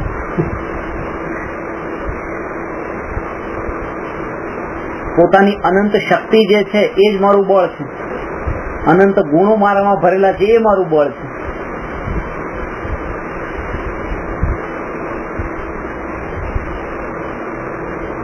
ખરો મજા નહીં ચાલે છે, બાકી તો મજ હોય છે. હું રૂપવાન છું તો આ રૂપવાન, હું આટલો રૂપાળો છું એ મારું કલંક છે. રૂપ તો પૂતગલ ને હોય છે. હું ચૈતન્ય એવી વસ્તુને છોડીને પૂતગલના રૂપમાં હું પણ કરું છું. રૂપ રસગંધ વણ તો પૂતગલ ને છે. પછી ભલે ને એ ગોરું ગોરું ગોરું ગોરું ગમે એટલું ગોરું હોય, અંતે છે તો પૂતગલ. હું મારા ચૈતન્યપણામાંથી હટીને પૂતગલમાં એકત્વ કરતો નથી. તમે દ્રષ્ટિએ માને નથી કરતા.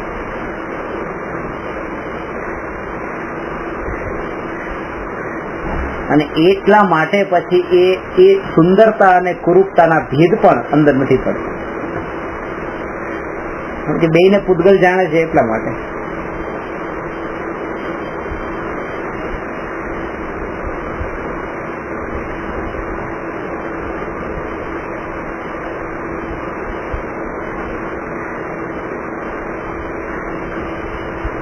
આ સમયની પર્યાયનો વિચાર આ સમય પૂરતો જ કામમાં આવશે. સંસ્કાર દ્રઢ થશે, પણ આવતા સમયે પછી જાગૃતિ આવતા સમય માટે રાખવી પડશે. અત્યારે આ જે નિમિત્તમાં બેઠા છીએ તો અત્યારે હું એનો જ્ઞાતા રહીને કોશિશ કરું છું બસ કે આ બધું મારાથી જુદું છે, જુદું છે, જુદું છે. પણ પછી જે નિરંતર ધારા રૂપે ન રહી, એમ કે પેલા તો કર્યું હતું ને, તો પેલા કર્યું હતું એનું ફળ તો એ કાળે મળ્યું કે તમે એના અંદર એટલા જોડાયા નહીં. પછી જો જાગૃતિ નથી રહેતી તો પાછું જોડાણ થવાનું છે. એટલે દરેક સમયની જાગૃતિ કીધી. ઘટના ઘટી ગયા પછી નહીં, ઘટના ઘટે ત્યારે પણ નહીં. એ ઘટના ઘટી એના પહેલાથી જ તમારી ધારા ચાલતી હતી કે જે ધારાના બળ પર એ ઘટનાએ તમને અસર ન કરી.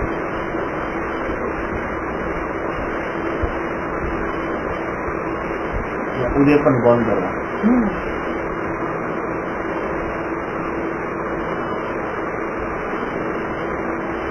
ઉદયનું જ્ઞાન પહેલાથી હોવું જોઈએ. એટલે કે ઉદયને પણ એ ક્ષણિક જાણે છે. પહેલાથી હોવું જોઈએ. ઉદયનું જ્ઞાન પહેલાથી નહીં હોય. અને ઉદયના કાળે પણ ઉદય ઉપર દ્રષ્ટિ કરવાથી પાછો બંધ જ કરું છું. એ તો બંધ જ થાય કે અત્યારે મારા જો આવા ઉદય છે કે આ થઈ રહ્યું છે, નહીં, મારે ઉદયને પણ જોવા હતી. એ સમયે જે જાગૃતિ રહી કે અત્યારે ત્રિકાળી ધ્રુવને જોવાનું છે. એટલે બધું ઘટી શકે એમ કહેવાનો મતલબ છે. ઉદયનું જ્ઞાન એટલે કે આ બધું ઘટે છે ને એ ઘટી શકે, નવું નથી એની અંદર. એનું જ્ઞાન હોય તો નવી ઘટના ઘટી હોય એનું કઈ આશ્ચર્ય ન હોય.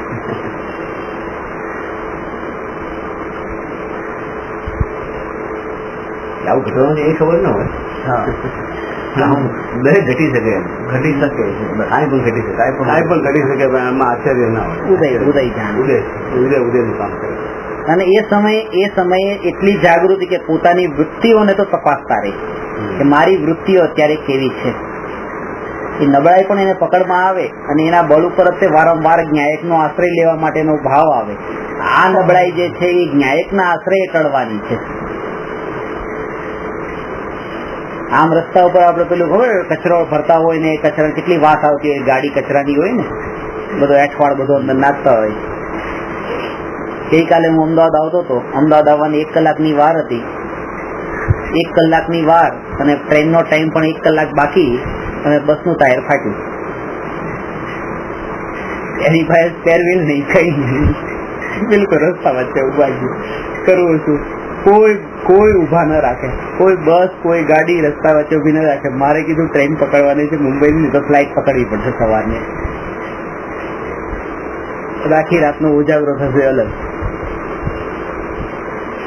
એક આ કચરા વાળી છે ગાડી આવી અને ઉભી રહી ગઈ. એટલી વાત, પણ ત્યારે બસ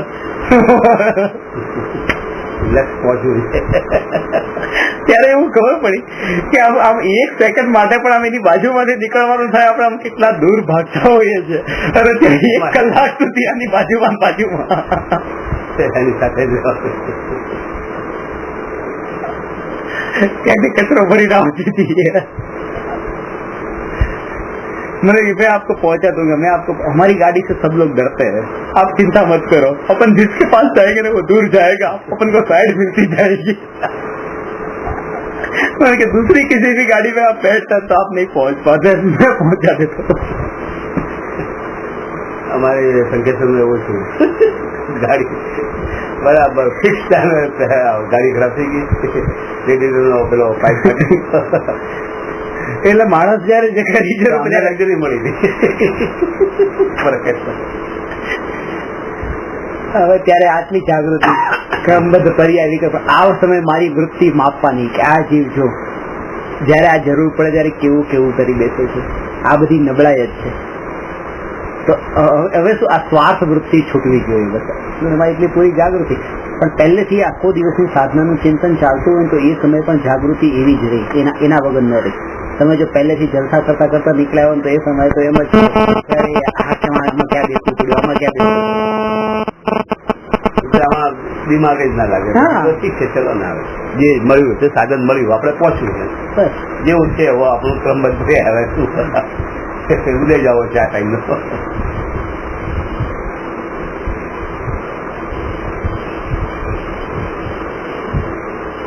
અનંત કાળ પહેલાની આ પર્યાય ફિક્સ કઈ નવી નથી થઈ. અનંત કાળથી આ સમયની પર્યાય ફિક્સ છે.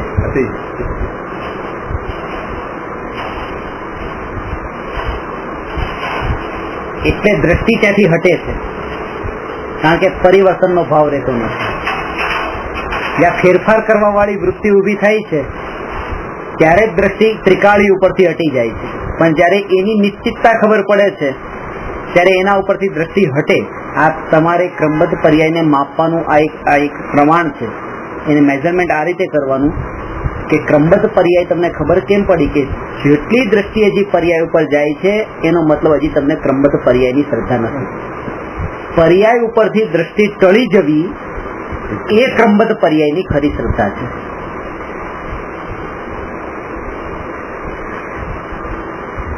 પોતાના માણસો કામ કરી રહ્યા છે ઓફિસમાં અને વારંવાર જોવા જવું, એનો મતલબ એના ઉપર વિશ્વાસ નથી. એના ઉપર વિશ્વાસ છે એનો મતલબ શું? એના ઉપર વિશ્વાસ છે એનો મતલબ એ કે હું મારું કામ કરું ને એનું કામ કરશે. હું મારું કામ છોડી તો લક્ષ પણ ના જાય, એ એની શ્રદ્ધા છે. તો પર્યાયની શ્રદ્ધાનો મતલબ કે જે ઘટના ઘટવાની છે ઘટશે તો એનો વિચાર પણ એને ન આવે અને ન્યાયકની જાગૃતિ રહે, એ એની શ્રદ્ધા છે ક્રમબદ્ધ પર્યાયની. વાત બહુ જ ઊંચી છે, બહુ ઊંચી વાત છે કે પર્યાયની શ્રદ્ધાનો અર્થ પર્યાય દ્રષ્ટિ ટળી જવી, અને દ્રવ્યની શ્રદ્ધાનો અર્થ કે દ્રવ્યમાં સ્થિરતા થવી. સમ્યક દ્રષ્ટિને આ બંને હોય છે, દ્રવ્ય સ્વભાવ અને પર્યાય સ્વભાવ.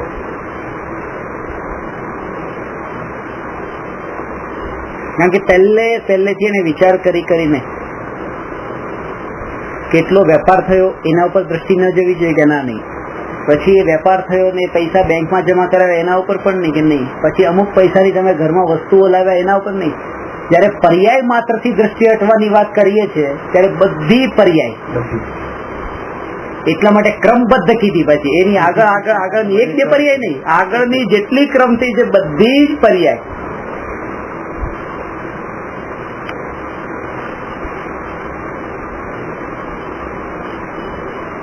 નબળાઈના કારણે પછી જે કઈ થશે આપણે કહીએ છીએ જોઈ જશે એટલે આ જ છે. પણ જોયું નથી જતું, ખાલી રાગદ્વેષ થાય છે. જોયું જવામાં તો ખાલી બસ જે છે જોઈ જાય.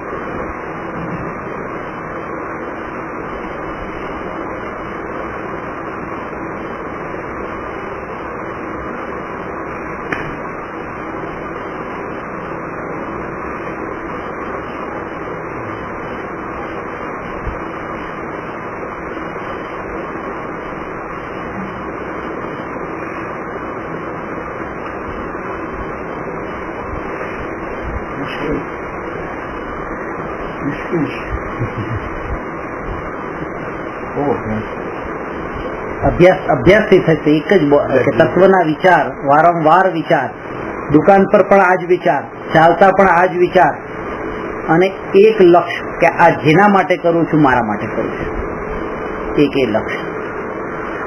બીજા માટે નથી કરતું. બીજા માટે જો કરશો તો પછી એ ક્યાં જોવે છે અત્યારે, જવા દે નથી કરતું.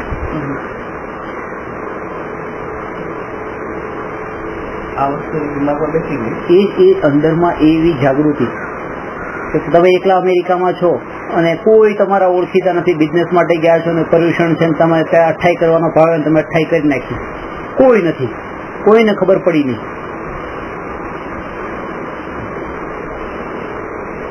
અંતરની પરિણતિ એવી આવી કે આહારનો વિકલ્પ નહીં આવે, ના બસ હવે મારે સાધના કરવી છે,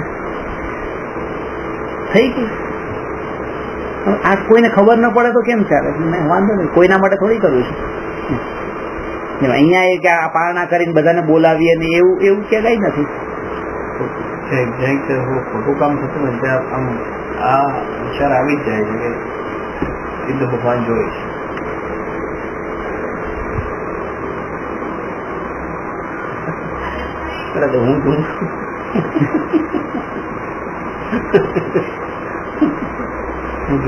હું જોઉં છું સીધો અને જુદા દૂર છે. હું તો સામે જ જોઉં છું, હું કરી રહ્યો છું.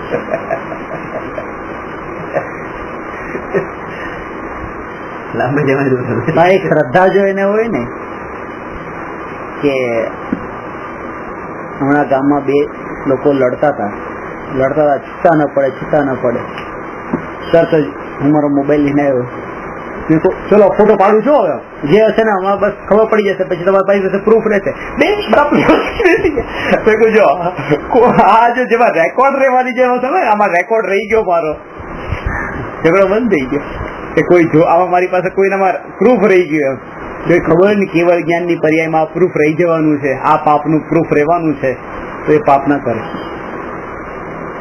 અરે અહીંયા તો એમ છે કે આમાં કે તૂટી પણ જાય, ફૂટી પણ જાય, આ પ્રૂફ કઈ એવું થોડું છે.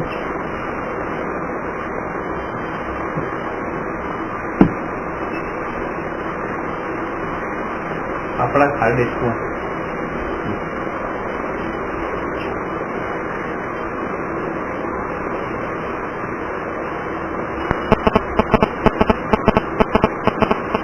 એટલે પેલી એક સ્ટોરી આવે છે ને, ગુરુએ શિષ્યને કીધું કોઈ ના જોવે ને ત્યારે તું આ કેરી ખાજે એમ કે. પછી એ જાય છે ને એક ખૂણામાં જઈને કેરી ખાય છે. ત્યાં બાજુ યાદ આવે છે કે ભગવાન તો જોવે છે ને, એ ભગવાન જો, પણ ભગવાનને હું ક્યાં જોઉં છું. પછી એ કે હું તો જોઉં છું ને કે કોઈ ના જોવે ત્યાં કેરી ખાવ, હું તો જોઈ જ રહ્યો છું. સંભવ જ નથી કે ત્યાં કોઈ ના જોવે ત્યાં તમને પાપ કરવાની છૂટ છે.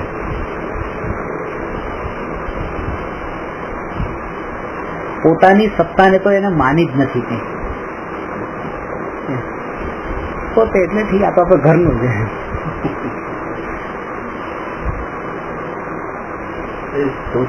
કારણ કે છે ને અંદરમાં એમ છે કે આ પોતાનું છે ને, પોતાનું જ છે.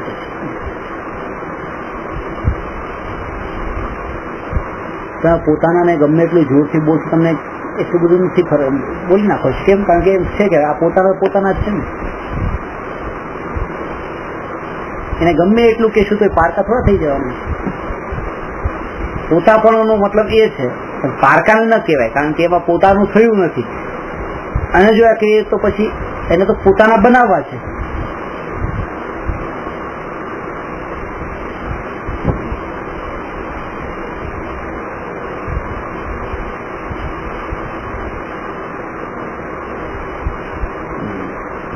પોતે પોતાનાથી સજાય છે, એનાથી કર્મ બાંધે છે, નથી કે બીજાથી. બીજાથી તો બંધાતા જ નથી, પોતાના કારણે જ બંધાય છે. પોતાના કારણે કોઈની પાસે કોઈના ખિસ્સામાંથી 10 ની નોટ લીધી તો 10 ની નોટ લેવાથી કઈ થોડા કર્મ, એના પાસે 10 ની નોટ ઘટી ગઈ એટલે મને થોડા કર્મ બંધાય છે. અથવા મારી પાસે 10 ની નોટ આવી ગઈ એટલે થોડા કર્મ બંધાય છે. એની પાસે ગઈ એટલે મને નથી બંધાણા, મારી પાસે આવી એટલે નથી બંધાણા. પણ આજે વૃત્તિ ઉઠી પછી ભલે એવું હોય કે મારો પાપ ન ઉદય હોય 10 ની નોટ ન આવે, અને એનો પુણ્ય ન ઉદય હોય કે એની પાસે 10 ની નોટ રહી જાય, પણ વૃત્તિ ઉઠી કર્મ બંધાઈ લીધા વગર. વૃત્તિ આપની હતી એટલે એ વૃત્તિ પોતાની હતી, એમાં કોઈ બીજો જવાબદાર નથી. પૂતગલ હતું પેલા આગળ. અને એટલા માટે આ આત્માનુભૂતિ છે એ પર નિરપેક્ષ છે, જેના ઉપર પરને આધીન થવાની, પરની ગુલામી કરવાની જરૂર નથી. પરને જાણવા માટે તો હજી ઇન્દ્રિયોની પણ એટલી નિમિત્તની પણ જરૂર છે. એમાંનું આ શાસ્ત્ર વાંચવું હોય, પ્રવચન સાંભળવું હોય તો ગડપણમાં આંખ નબળી પડે તો વંચાય નહીં, કાન નબળા પડતા એને સંભળાય નહીં, એ થઈ શકે. પણ આત્માની અનુભૂતિ એ પર નિરપેક્ષ છે, એટલે એને ઇન્દ્રિયને આ કામ નહીં કરે. ઇવન મન પણ જો એ સમયે ત્યાં નિમિત્ત નહીં બને તો એનું કામ અટકવાનું નથી, કારણ કે એ નિમિત્ત બનતા અટકી જાય છે ત્યારે જ આત્માની અનુભૂતિ થાય છે. મરણ પથારી પણ કરી શકે. હા, ઇન્દ્રિય અને મન થકી આત્માની અનુભૂતિ થતી નથી. અહીં સુધી કે નિર્વિકલ્પ આત્માની અનુભૂતિના કાળે મનનું નિમિત્તપણું પણ હોતું નથી. એ સમવાય જે નિમિત્ત એ પણ નથી હોતું. એ નિમિત્ત વગર કાર્ય થઈ જાય. એ નિમિત્ત છે ને, કે આત્માનુભૂતિરૂપ પરિણમન થઈ રહ્યું છે કે નહીં? એ નિમિત્ત આત્માનુભૂતિરૂપ પરિણમન થઈ રહ્યું છે તો કાળ દ્રવ્યનું નિમિત્ત છે. જીવાદિ દ્રવ્યોના પરિણમનમાં નિમિત્ત બને તેને કાળ દ્રવ્ય કહે છે. એ સમયે મોહનીય કર્મનો ઉપશમ છે કે નહીં? મોહનીય કર્મનો ઉપશમ એ પણ એક નિમિત્ત છે. જેમ આપણે કહીએ કે કર્મનો અભાવ થયો કે અનુભૂતિ થઈ, તો કર્મનો અભાવ એ નિમિત્ત છે.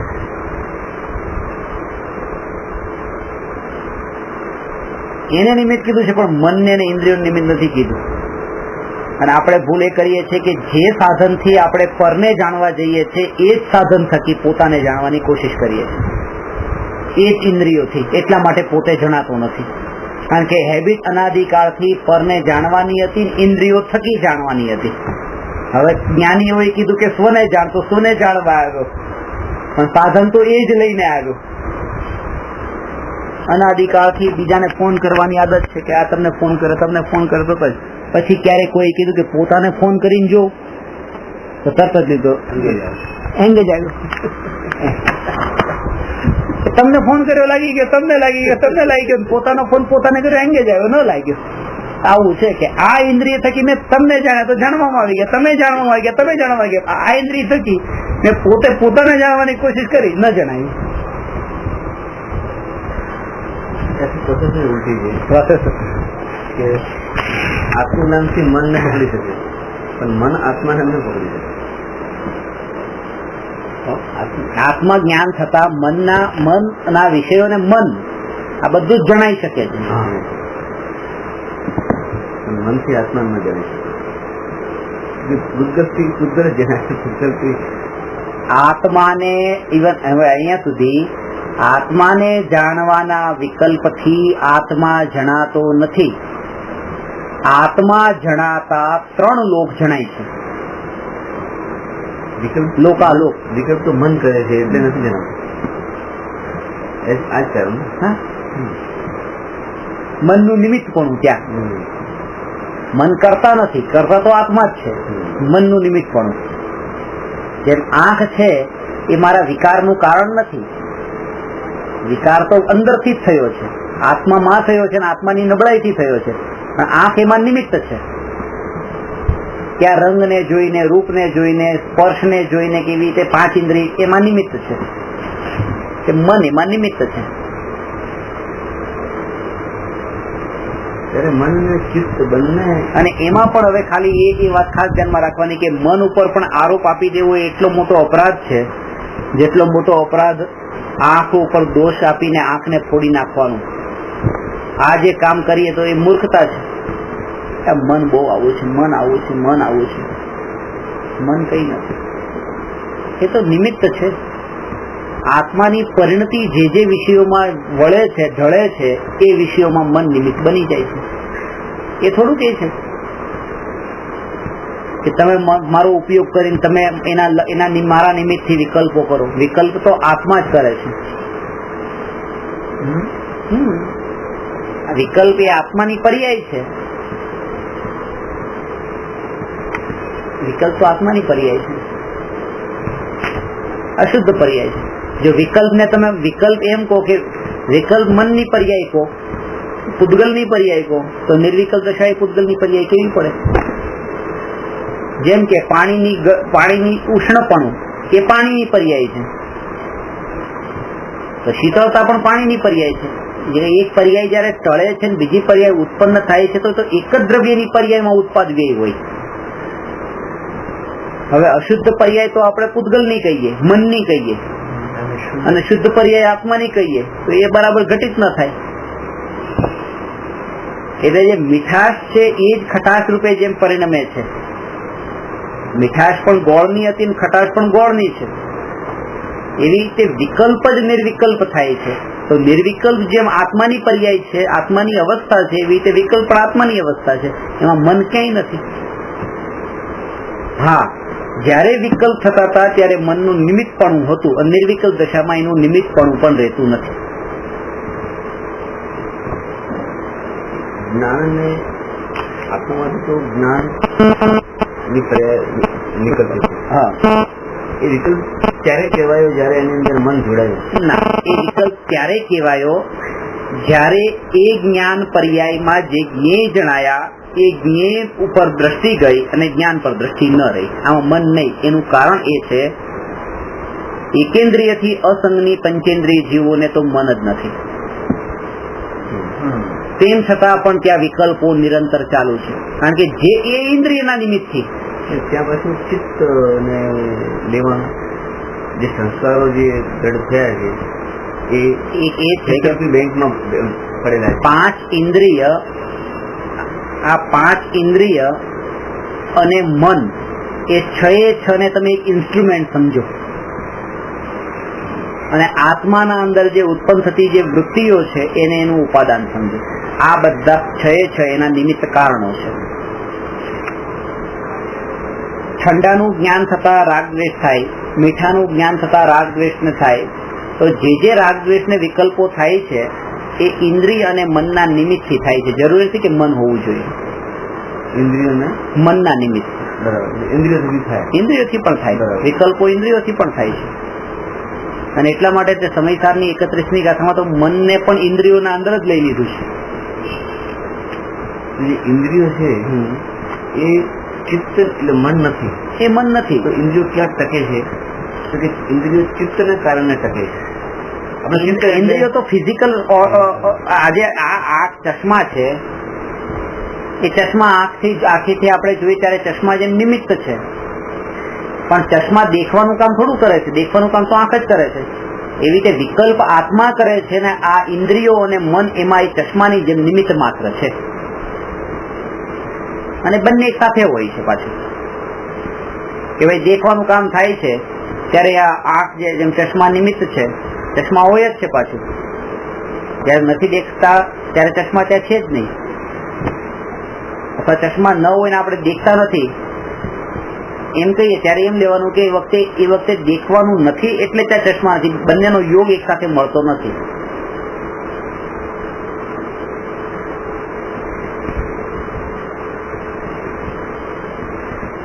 હવે જયારે આંખેથી આપણે કોઈ વસ્તુ દેખતા નથી, એ સમયે પૂર્વે દેખેલી જે છે એમને મનના નિમિત્તથી એના વિકલ્પો ચાલે છે.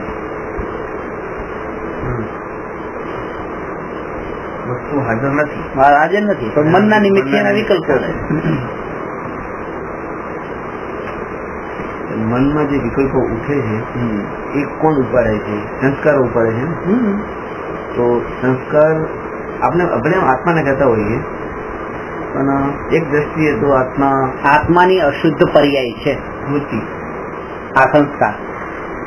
એને આપણે અશુદ્ધ પર્યાય આપણે ચિત્તની પર્યાય નથી શકીએ. ચિત્ત એ કયું દ્રવ્ય? જગતમાં 6 દ્રવ્ય છે. એ પૂદગલ દ્રવ્ય. પૂદગલ દ્રવ્ય. તો જો પૂદગલ દ્રવ્ય તમે એને કહો તો પૂદગલમાં તો તમારે પરિવર્તન કરવાનું જ નથી. તમે તો તમારા પોતાના આત્મામાં પરિવર્તન કરો ને. તમે આત્મા છો તો તમે તમારી બાઉન્ડ્રીના અંદર તમે ચોખ્ખું કરો. પૂદગલને ચોખ્ખું કરવા શું કામ જાઓ છો? એ તો ઢકાયેલું છે ને, એના સંસ્કારોથી ઢકાયેલું, એટલે કર્મોથી ઢકાયેલું છે. એ જ છે કે આપણે જેમ જ્ઞાનાવરણી કર્મને પકડીને આત્મામાંથી દૂર નથી કરવાના. આપણે તો ઉપયોગ આત્મામાં કરતા જ્ઞાનાવરણી કર્મો ઓટોમેટિક દૂર થઈ જાય. આ જેમ આત્મા છે, ઓકે, હવે કાર્બન વર્ગણા અને તેજસ ને કાર્બન જે બે શરીરો જે સાથે હંમેશા રહે છે, ઓકે, જેનાથી એ બધા ગ્રહણ કરે છે, તો એને ચિત્તની કક્ષામાં મૂકી શકીએ. હવે હજુ આ જે મન છે, મન કેવું બનશે કે જેવા પ્રકારના સંસ્કારો હશે. આટલું બધું શીખવું કરવાની એને જરૂર નથી. એટલું કારણ તમને બતાવું કે આ સીધો ભેદ છે. કારમાણ વર્ગણા, તેજસ વર્ગણા. આ વર્ગણા શબ્દ જે છે એ પૂદગલનો એક પ્રકાર છે. એ તો પ્યોર પૂદગલ છે. વર્ગના શબ્દ ઉપરથી છે ને કે પૂદગલમાં જે 22 પ્રકારની વર્ગણા કીધી છે એ આ 22 પ્રકારની વર્ગણામાં એક કારમાણ વર્ગણા, તેજસ વર્ગણાનું પણ નામ છે. હવે જે આપણે જે કહીએ છીએ ઉપયોગ આત્માનું જે ચિત્ત કહો, તો એ ચિત્ત જે છે કે મારું ચિત્ત ક્યાંય લાગતું નથી. એ ચિત્ત છે એ ભાવ સ્વરૂપ છે, એ ભાવ સ્વરૂપ છે, એ ફિલિંગ્સ છે, એ ફિલિંગ્સ છે. અને ફિલિંગ્સ જે છે એ તો જળમાં હોતા જ નથી, એ આત્મામાં જ હોય છે. એટલે પર્યાય થઈ ગઈ, એટલે પોતાની પર્યાય થઈ. ઉપયોગ છે. મારું ચિત્ત છે ને સ્થિર નથી રહેતું, ચિત્ત ભટક્યા કરે છે. તો ચિત્ત ભટકવાનો મતલબ શું? કે મારો ઉપયોગ અત્યારે અહીંયા છે, પછી ઉપયોગ અહીંયા છે, પછી ઉપયોગ અહીંયા છે. ઉપયોગની અસ્થિરતા એ જ ચિત્તનું ભ્રમણ છે. આ શબ્દ ચિત્ત સરળ ભાષામાં વાપર્યો, જેને નથી સમજાતો એવા જીવો માટે ખાસ વાત એ છે કે ઉપયોગ શબ્દ શાસ્ત્રોમાં આપણા જે મૂળ ગ્રંથો છે એમાં ઉપયોગ શબ્દ વાપર્યો છે પ્રાકૃત ભાષામાં. પણ અત્યારે ઉપયોગના અર્થ ઘણા થાય છે. ઉપયોગનો અર્થ આપણે ઉપયોગ તરીકે લઈએ છીએ કે આ વસ્તુ મારા ઉપયોગમાં આવે છે અને નથી આવતી, એના રૂપમાં લઈએ છીએ. આ ચિત્ત જે છે એ ચિત્તને આપણે હવે ઉપયોગના રૂપમાં લઈએ છીએ. એના માટે સરળતાથી, જેને આત્મા શબ્દ નથી એને માટે આપણે મન કહીએ કે મન સ્થિર રાખો, મન સ્થિર રાખો. બાકી મનનો અર્થ તો મન પણ એક પ્રકારનું એક મનોવર્ગણા કહીએ છીએ ને, મનોવર્ગણાથી બનેલું.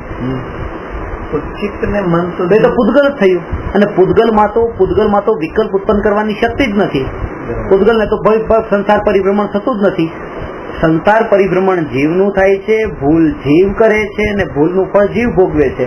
તો આ જે વિકલ્પો ઉઠે છે, આ ચિત્તની જે મલિનતા જે છે, ઉપયોગની જે ચંચળતા જે છે, એ બધી આત્માની જ પર્યાય છે અને એનું ફળ આત્મા ભોગવે છે. અશુદ્ધતા છે એ પર્યાયમાં છે, અંદર સ્વભાવમાં નથી.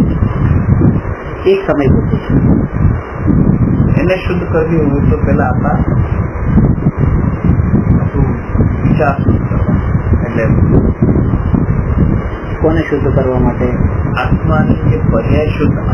અત્યારે અશુદ્ધ પર્યાય છે, એ અશુદ્ધ પર્યાય કોના આશ્રય અશુદ્ધ છે, કોના બળ પર શુદ્ધ છે? કે આજ સુધી પરમાં ઉપયોગ ગયો એને અને પોતાના ત્રિકાળી શુદ્ધ સ્વભાવ પર દ્રષ્ટિ ન કરી એટલા માટે. શુદ્ધ સ્વભાવ દ્રષ્ટિ કરવા માટે તો આજે આમ નામ નહીં જવાય. એના માટે જે અભ્યાસ જે છે તો એના માટે પહેલા અત્યારે વિચારોથી જ અભ્યાસ કરવાનો છે. એટલે મેં તમને એક વખત કીધું હતું કે માંડ ક્યારેક આવા પુણ્યના ઉદય આવતા હોય છે કે તત્વના વિચાર આવે. તો એ સમયે તમે એવા વિચાર નહીં કરતા આવે કે હું પાપી છું, હું અશુદ્ધ છું, હું વિકલ્પ વાળો છું. ત્યારે તો એક આવું માનીને તો સંસાર પરિભ્રમણ થયું છે કે હું આવો છું. એ સમયે હવે તમે એ પણ એક જાગો કે હું દ્રવ્ય સ્વભાવથી ત્રિકાળ શુદ્ધ છું, એ શુદ્ધતા વાળો અંશ હવે ગ્રહણ કરો. શુદ્ધ છું. કારણ કે તમે જેવું માનશો હું શુદ્ધ છું તો કામ પણ શુદ્ધ જ કરે ને. આજે કોઈ જે પોતાને નોકર માની બેઠો હોય તો એને વિકલ્પો પણ એવા જ આવશે કે લાવ મારે વાસણ સાફ કરવા છે, લાવ મારે ઝાડુ મારવું છે. કારણ કે પોતાને માને છે કે હું નોકર છું. અને જેની માન્યતામાં એક માન્યતા પણ શેઠની પડેલી છે, એ માને કે આ જગ્યાનો હું શેઠ છું, તો એને વિકલ્પ પણ એવો નહીં આવે કે અહીંયા લાવે કે હું ઝાડુ મારી દઉં. ભલે પોતાનું કામ છે, કોઈ પારકાનું કામ નથી. પોતાનું ઘર હોય, પોતાનું ટોયલેટ સાફ કરવા માટેનો વિકલ્પ એમ નથી આવે. કારણ કે આ કામ હું કરું એમ, આ તો નોકરનું કામ છે. જેવી જીવની શ્રદ્ધા હોય છે એવું જીવનું ચારિત્ર હોય છે. આજકાલ વૃત્તિ હોય એવી પ્રવૃત્તિ થાય, વૃત્તિ જેવી પ્રવૃત્તિ થાય. હવે હું પાપી છું, હું બહુ પાપી છું, હું બહુ જ પાપી છું તો પાપ કરે છે અને લાગતું નથી પાપ ન કરવા જોઈએ. હું બહુ પાપી છું તો રસ્તા પર પાણીપુરી ખાતો હોય તેને ખોટું લાગતું જ નથી. પાપી તો આવું જ કરે ને. એક પણ માટે હું ભગવાન આત્મા છું, ત્રિકાળ શુદ્ધ છું, હું ન્યાયક છું, હું પરમાત્મા સ્વરૂપ છું, પરમાત્મા છું, એ જયારે અંદરમાં એને વિચાર કરે ને એવી શ્રદ્ધા થાય તો પરમાત્મા રસ્તા પર પાણીપુરી નથી. આવું મારું ચારિત્રમાં પલટો ક્યારે આવે છે? જયારે પોતાને એ પરમાત્મા માને છે ત્યારે. પોતાને નીચ માનીને નીચ આચરણને પલટાવી શકાતું નથી. પોતે દ્રવ્ય સ્વભાવથી ઊંચી વસ્તુ છે તો ચારિત્રના અંદર ઓટોમેટિક ઊંચાપણું આવશે. આજે નહીં તો કાલે આવશે. અને જેમ આજે નહીં તો કાલે ચારિત્રમાં પલટો આવશે, એવી જ રીતે આજે હું શુદ્ધ છું એવા વિચાર થશે તો કાલે શુદ્ધ છું એવો અનુભવ પ્રવૃત્તિ પણ એવી જ થશે તમારી કે હવે મારાથી આ ના કરાય, કરું તો મારી નબળાઈ છે. એટલે અત્યારે તો શ્રદ્ધાની જ વાત કરીએ, ચારિત્ર તો પછી જ્ઞાની જેવું, પણ શ્રદ્ધા પણ ત્યારે થશે જયારે વિચારોમાં એને આવા પ્રકારનો વિચાર ચાલશે. મેં તમને એક વખત આ વાત કહી હતી, હંમેશા આ વાત યાદ રાખજો કે અહીંયા અમે એકની એક જ વાત સાંભળીએ છીએ કે હું ભગવાન છું ભગવાન છું ભગવાન છું, તો પછી મને એ વાત સમજાતી નથી કે અહીંયા ભટકું છું શા માટે. ભગવાન તો સિદ્ધશિલા પર હોય અને અહીંયા મને ભગવાન ભગવાન ભગવાન ભગવાન એમ જ કહે છે. તો ત્યારે આ જ વાત યાદ રાખજો હંમેશા કે હું ભગવાન નથી માનતો ને એટલા માટે જ હું અહીંયા છું. આ મારી ભૂલ છે. કારણ કે જો હું અજ્ઞાની હો, પાપી હો ને પાપી પાછો માનતો હો તો સમ્યક દર્શન થવું જોઈએ. પણ પાપી નથી અને પાપી માનું છું. હું જેમ કરોડપતિ નથી હું પોતાને કરોડપતિ માનું છું તો મિથ્યા તો પોષાય છે. એવી રીતે ઘણા જીવો એવા છે કે કરોડ રૂપિયા છોડી દીધા, બધું છોડી દીધું, સંન્યાસ લીધો અને બસ અહીંયા અટકી ગયા કે અરે અમે તો પાપી જીવો, અમે તો આવા દીન જીવો, અમે તો ભોળા જીવો, અમે તો પંચમ કાળમાં જન્મેલા જીવો. આમ કરી કરી કરીને પર્યાયના અંદર જ અટકી જાય છે. દ્રવ્ય સ્વભાવ કે હું પરમાત્મા આનંદનું કારણ તો ઊંચી વસ્તુ આનંદનું કારણ બને. હું પાપી એના આનંદનું કારણ થોડું બને. એ તો આનંદ છીનવાઈ જાય છે એ ટાઈમે. તો આ ઉલટા એ તો એ થાય છે કે હું પાપી છું તો દ્વેષ પેદા થાય, પોતાની ઉપર પણ દ્વેષ. પણ એને રહેવાની અંદરમાં એમાં પણ કોઈને સુખ બુદ્ધિ હોય, કોઈને પોતે રડીને પણ રડવામાં પણ કોઈને મજા આવતી હોય. કોઈના આનંદનું કારણ રડવું પણ આનંદનું કારણ બનતું હોય. ઘણા દિવસથી રડ્યા નથી, લાવો હળવું કરી લઈએ, હૃદય રડી લઈએ થોડું.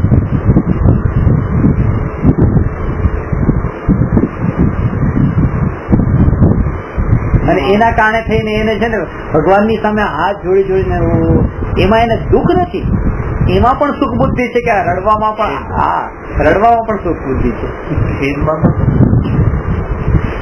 સુખ બુદ્ધિ એટલે કે બરાબર કરી રહ્યો છું, આજે હાથ જોડીને રડી રહ્યો છું ભગવાનની સામે, એ બરાબર કરી રહ્યો છે. આ તો મારી દશા પેલા કરતા ઊંચી આવી એમ કે પેલા તો હું રડતો હતો અને હવે રડતો થયો.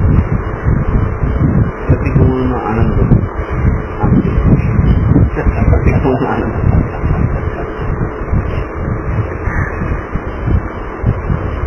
પેલાથી માનતા હતા કે હું પાપ નથી કરતો, હવે સમજાશે કરી કે હું પાપ કરું છું ને. પ્રતિક્રમણમાં આનંદ હોવો જ જોઈએ,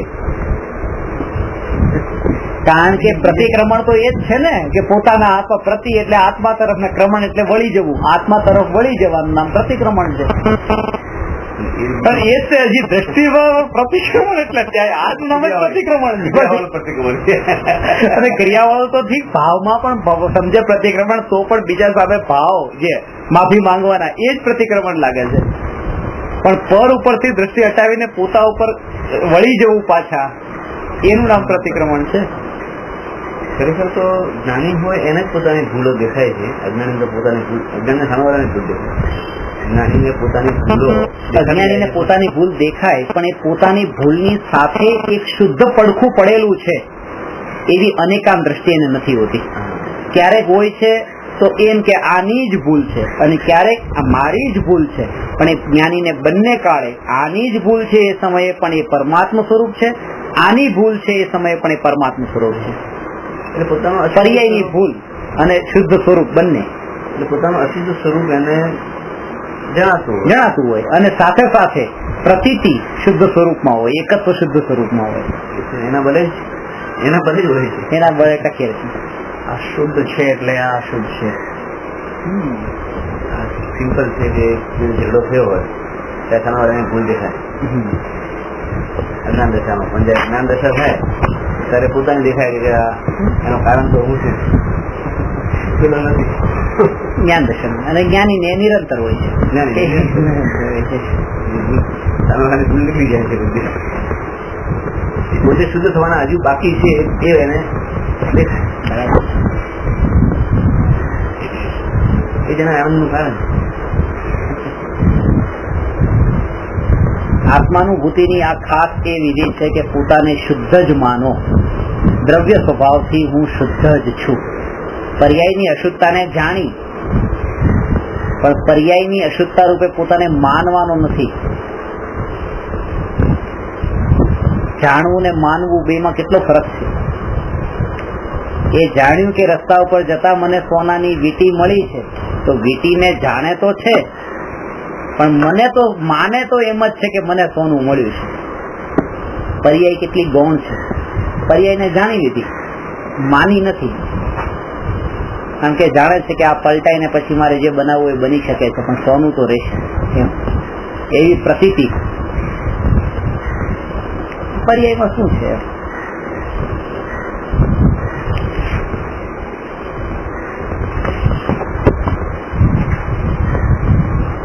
કેટલી આમ તમે છાપામાં જે ભાવ આવે સોનાના ભાવ આવે છે, વીટીના ભાવ નથી આવતા, બંગડીના ભાવ નથી આવતા.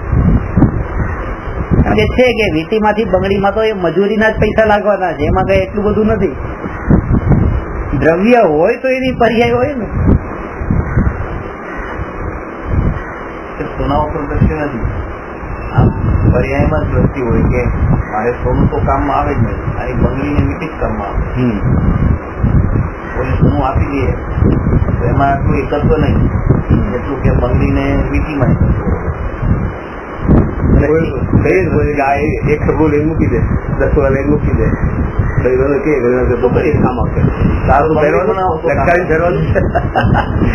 બંગડી હોય આ રોજ પીતી હોય તો પહેરવાનું કામ આવે.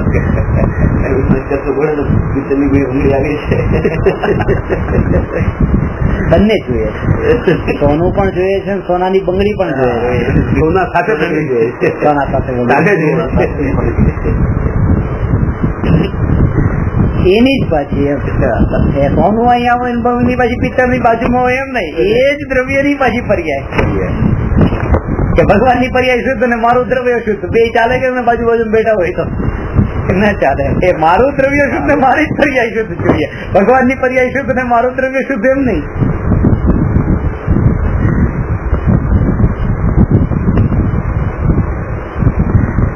આ એક ધર્મનો પ્રકાર માન્યો છે કે પોતાને નીચો માનવો એક ધર્મ છે.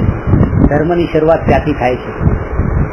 પણ એ જે છે ને એ જેમ એક વિષયમાંથી બીજા વિષયમાં પડે છે એ ખોટા માર્ગે દોરાય છે, એવી જ રીતે આ સમજવાનું કે હું ઘણો મહાન છું, મારી પાસે તો કઈ નથી, હું તો હીન છું. ત્યાં સમદ્રષ્ટિ તો નથી, બસ કેટેગરી માની પોતાની.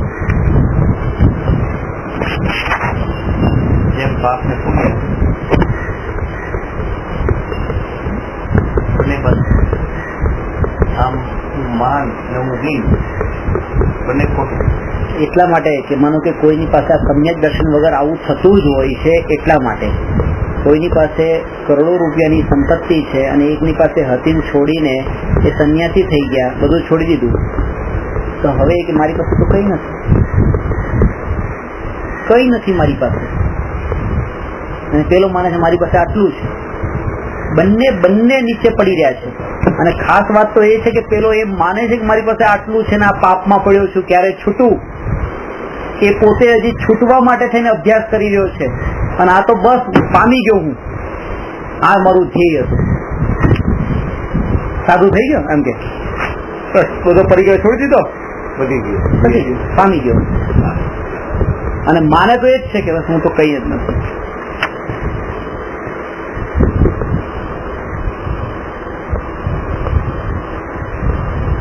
ત્યાં એ અપેક્ષા ભાવ જ ન રહે. માનો કે મારી પાસે મેં બધું જ છોડી દીધું છે અને તમારી પાસે આટલું છે, અને તો પણ તમે વંદન કરવાનો તમને ભાવ ન આવે આવા ત્યાગીઓને.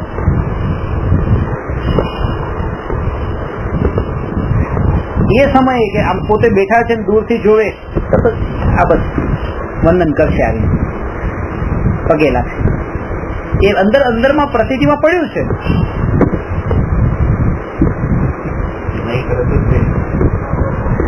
પડેલું જ છે પ્રતિથિમાં, અને કરે પણ છે, પાછા કરે પણ છે. એટલે જો ઘણા દાખલા આપે કે અમુક વિકલ્પો આવે આ રીતે બંદર નથી કરતા, ગામડામાં આવીને જે રીતે બગીચામાં આખા પટાવી રીતે વાતો કરે, દાખલા આપે જ છે. વ્યાખ્યાન પાસે કે અમને ગતિ છે કે કોઈ મને ઉત્તર કરે ના કરે એવું તમને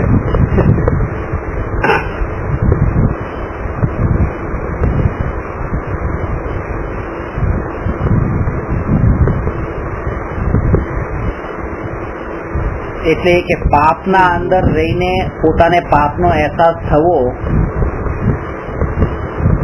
એમ નથી કે પાપમાં અટકીને રહીએ જ છે, ચલો કઈ નથી છોડવું, ખાલી એટલું જાણીએ કે હું પાપી છું, એમ નહીં. પણ એ છોડ્યા પછી કે એમાં ધર્મ બુદ્ધિ જો ખોટી જગ્યાએ થઈ જતી હોય તો એના સંસ્કાર પાછા એવા દ્રઢ સંસ્કાર એના દ્રઢ થાય છે. પેલામાં તો પાપરૂપ સંસ્કાર દ્રઢ થતા હતા કે પરિગ્રહ પોતા પાસે રાખવો એ પાપ છે, તો સંસ્કાર પણ એવા દ્રઢ થયા કે પાપરૂપ સંસ્કાર છે કે આ પાપ છે એવી જાગૃતિ તો હતી. અને એને પછી એ ભાવ ન હોય હવે ત્યાં હું જેવો છું એવો જ આ જીવ છે, તો હમણાં મને પગે લાગશે એવો વિકલ્પ ત્યાં નથી. એ તો સહજ પછી જાણે છે, વિકલ્પ નથી.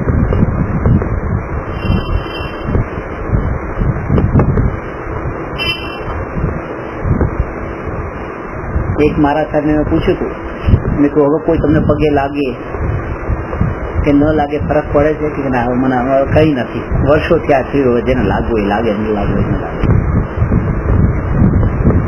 કેમ કે કોઈ ગાળ દઈ દે તો હજી અંદર ફરક પડે, પગે લાગે ન લાગે એમાં હજી કઈ નહીં, જવા દો, એમાં કઈ નુકસાન નથી.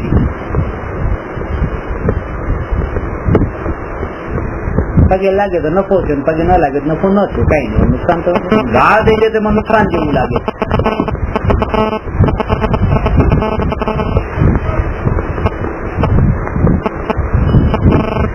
એ પણ એક માનનો પ્રકાર છે.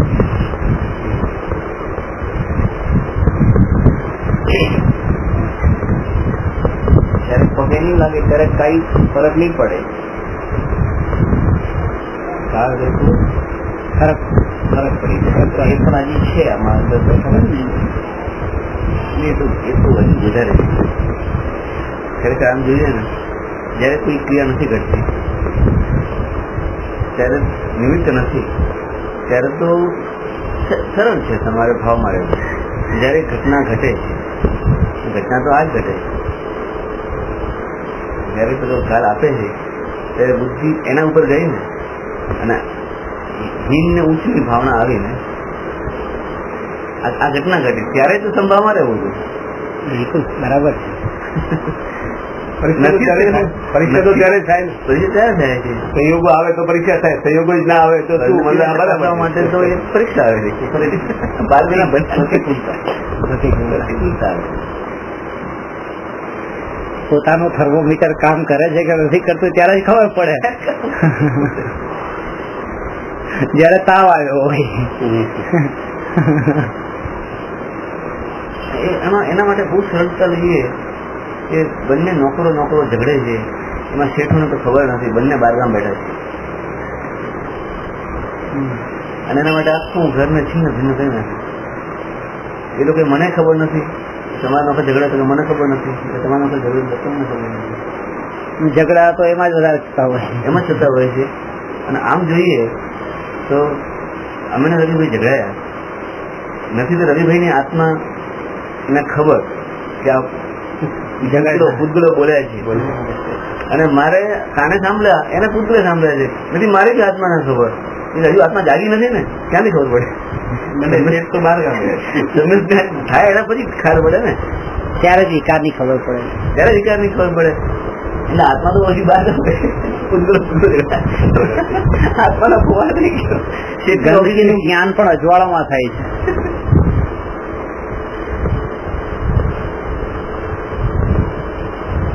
જાણવા વાળી પણ જ્ઞાન જ છે, અજ્ઞાન ને જાણવા વાળું પણ જ્ઞાન જ છે.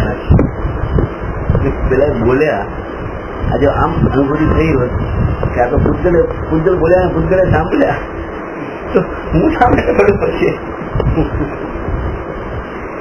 મને ખબર પડે કે બંને નોકર તમારા ઝઘડે છે, કે શું કહે છે કે બંનેને કાઢી મૂકો. આપણે શું છે એમ નહીં કે ભાઈ શેર ઝઘડવા માંડે,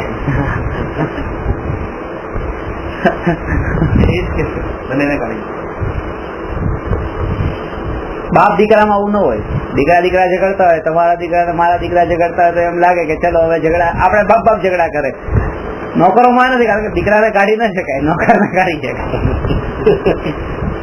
એટલે પછી દરેક નોકરની કક્ષામાં જ આવી ગયો.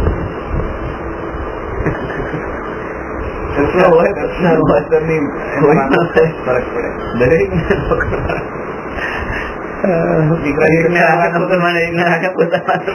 દીકરાની કક્ષામાં રાખો તો એટલે તો ઝઘડા થાય છે, એટલે જ થાય છે.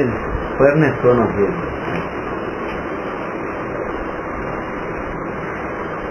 દ્રવ્યગુણ પર્યાયથી વિજ્ઞાન બહુ વિજ્ઞાન ને એ દ્રવ્ય ગુણ પર્યાયથી જ થઈ શકે, કારણ કે એ તો બાઉન્ડ્રી બાંધે છે કે જેનામાં જ્ઞાનાદિ ગુણ હોય તે જીવ ને જેનામાં જ્ઞાનાદિ ગુણ ન હોય તે અજીવ. તો આ ભેદ જે પાડ્યો એ તો ગુણ થકી પડ્યો. જીવ દ્રવ્ય ને અજીવ દ્રવ્ય એ દ્રવ્યના ભેદ પડ્યા. જે વિતરાગી પર્યાય વાળા છે તે શુદ્ધ ને રાગી પર્યાય વાળા અશુદ્ધ. તો આ પર્યાય જાણી ત્યારે ભક્ત ભગવાન નો ભેદ પડ્યો, સંસારી મુક્ત નો ભેદ પડ્યો, અજ્ઞાની જ્ઞાની નો ભેદ પડ્યો, દુઃખી સુખી નો ભેદ પડ્યો. આ પર્યાય ના કારણે તો ભેદ પડ્યા. આ બધો ભેદ વિજ્ઞાન કરાવવા વાળા દ્રવ્ય ગુણ પર્યાય ના સિદ્ધાંત. જગતમાં ભેદ કરનાર દ્રવ્ય છે, દ્રવ્યમાં ભેદ કરનાર ગુણો છે, અને ગુણોમાં પણ ભેદ કરનાર પછી પર્યાય છે.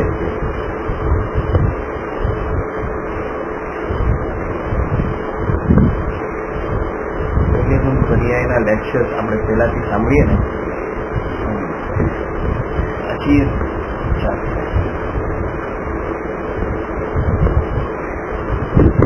એને એના સ્વભાવથી દ્રવ્ય ને દ્રવ્યના સ્વભાવે, ગુણ ને ગુણના સ્વભાવે, પર્યાય ને પર્યાયના સ્વભાવે બધા સ્વરૂપ એકદમ એમાં અનેકાંતપણું છે. પછી કે ભારત છે અને પાકિસ્તાન છે, ભારત છે અને રાજસ્થાન છે, ભારત છે અને ગુજરાત છે, ગુજરાત છે અને અમદાવાદ છે. જેમ હવે આ ભારત અને પાકિસ્તાન એ તો ક્યારેય એક ન થઈ શકે, જુદા જ છે. એવી રીતે જીવ દ્રવ્ય ને પૂતગલ દ્રવ્ય તો ક્યારેય એક ન થઈ શકે. હવે જે આ ભારત ને ગુજરાત કીધું તો ગુજરાત જે છે એ ભારત જ છે. ગુજરાત ને ભારત કહેવામાં વાંધો નથી. એમ જ્ઞાન ગુણ જે છે, જ્ઞાન ને તમે આત્મા કહી દો વાંધો નથી, પણ આત્મા જે છે ખાલી જ્ઞાન પૂરતો નથી, બીજે પણ બધા ગુણો વાળો છે. દર્શન, સુખ, ચારિત્ર, એમ એની પછી બધી પર્યાયો, એના પણ ભેદ. જેમ કે એના અંદર પછી રાજ્ય ને જિલ્લાઓમાં, તાલુકાઓમાં, એમાં એક એક પર્યાયના ભેદ હોય છે. પણ એ આમ બધું જો તો બધું ભારત છે, આ બધું જીવ છે. ભારતીય શું એક પળ માટે જો એવો વિકલ્પ ઉત્પન્ન થાય કે હું અમદાવાદી છું કે હું ગુજરાતી છું, તો પોતાની બાઉન્ડ્રીના અંદર રહેલા તે આ મહારાષ્ટ્રીયન ને રાજસ્થાની ને બધા દુશ્મન બની જશે.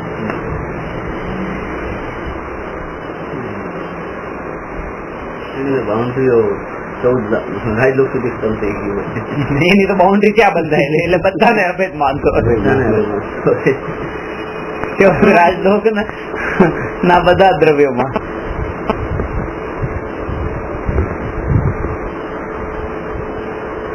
એટલે હવે જયારે ન્યાયક નું ચિંતન કરતી વખતે એવી દ્રષ્ટિ રહેવી જોઈએ કે એક ખેલાડી જેમ રમી રહ્યો છે અને એક ખેલાડીમાં આખા ભારતપણાનો આરોપ. ક્રિકેટની મેચમાં 11 જણા રમવા માટે ગયા, આખું ભારત તો ગયું નથી, ભારતના 125 કરોડ લોકો ગયા, ગ્રાઉન્ડમાં ગયા નથી, 11 જણા ગયા. અને જેમ એમાં એક અભેદતા, એમ જેમ જોવાની દ્રષ્ટિએ હવે લેજો ચિંતન આ રીતે કે જેમ એમાં હું ભારત રમે છે જોઈ શકું છું, ભારત રમે છે એમાં ભારત જ છે, ત્યારે બીજો કોઈ વિકલ્પ નથી.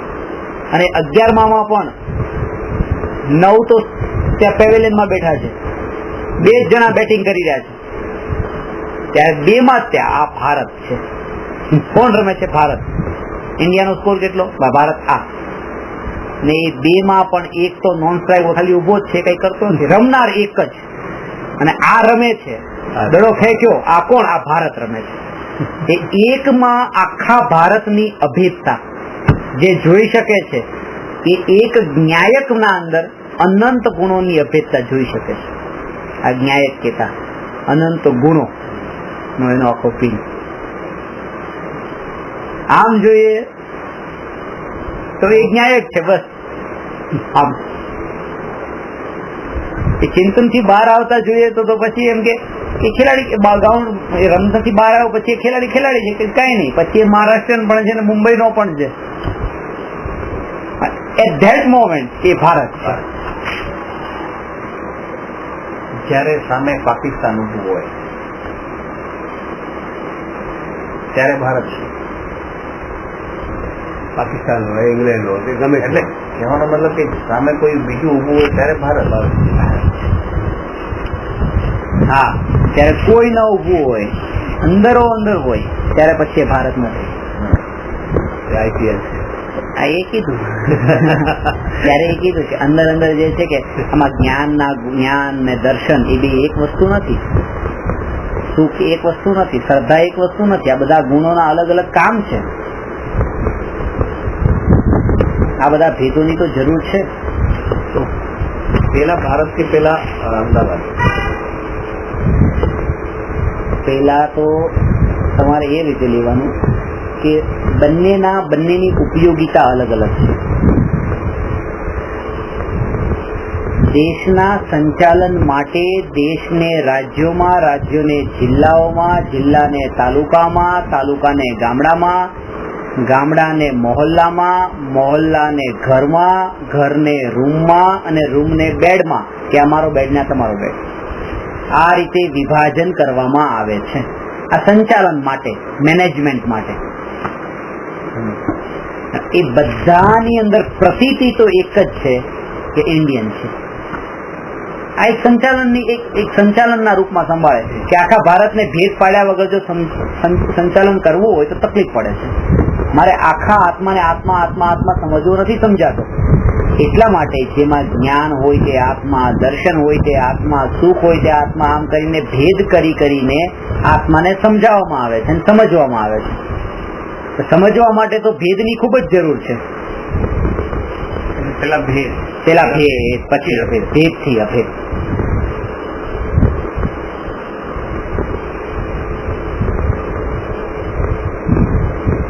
ડાયરેક્ટ અભેદ સુધીની.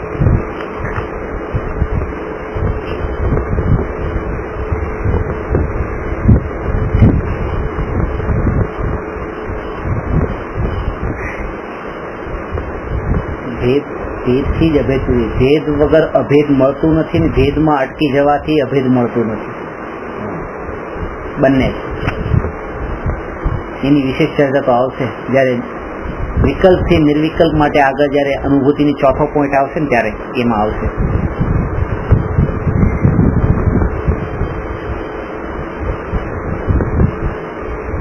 ફેરફાર કરવાનો જે ભાવ છે એ અનુકૂળ પર્યાયોમાં નથી, પ્રતિકૂળ પર્યાયોમાં છે.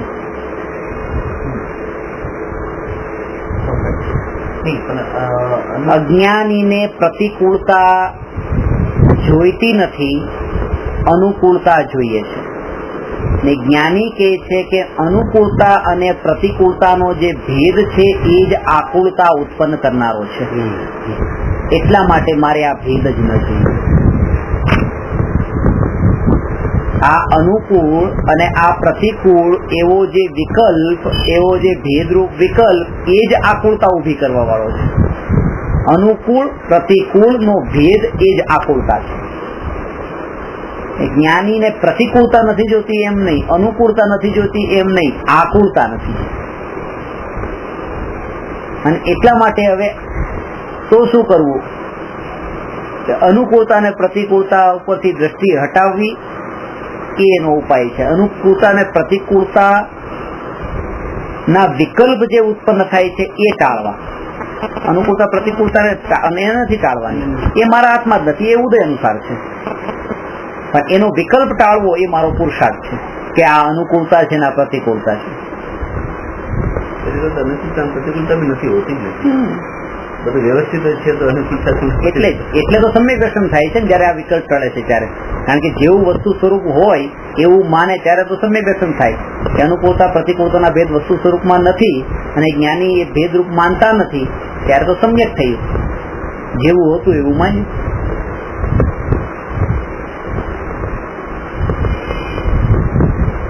પ્રતિકૂળતા તો એને લાગે છે જેની દ્રષ્ટિ અનુકૂળતા ઉપર છે. જેની દ્રષ્ટિ ફૂલ ઉપર છે એને પગમાં કાંટો વાગે છે. એક વાક્ય હતું, તને પગમાં કાંટો એટલા માટે વાગ્યો કારણ કે તારી નજર ફૂલ ઉપર હતી. વ્યવહાર જ્ઞાન માટે આ બધા શબ્દોના વ્યવહારમાં આ બધી ચીજો અનુકૂળતા પ્રતિકૂળતા બધી બતાવવા માટે ખાલી લખેલી છે. બાકી આત્માને અનુરૂપ તો કાંઈ છે જ નહીં. આત્મા લક્ષ્ય તો કાંઈ નહીં, બધું વ્યવસ્થિત છે. જ્યાં સુધી અનંતાનુબંધી કસાય છે ત્યાં સુધી આવા વિકલ્પો રહેવાના. કે પોતાનો આ દીકરો મારો છે માન્યું તો એ અનુકૂળતા, પછી એના અંદર માનો કોઈ દીકરાનું ખરાબ કરે તો એવો કોઈ વ્યક્તિ તો એ પ્રતિકૂળ લાગે, એનું કોઈ બુરું કરવા વાળો કોઈ હોય તો એ અનુકૂળ લાગે. તો આવી રીતે અનંતાનુબંધી એટલે ઇન્ટરલિંક વાળી જે છે, એકના કારણે બીજા, બીજાના કારણે ત્રીજા, ત્યાં આવા અનુકૂળતા પ્રતિકૂળતા પ્રતિકૂળતાના ભેદ ત્યારે એનો માત્ર જ્ઞાતા ન રહી શકે. ત્યારે એટલે એને આગળનું ધ્યેય છે લિંક છે.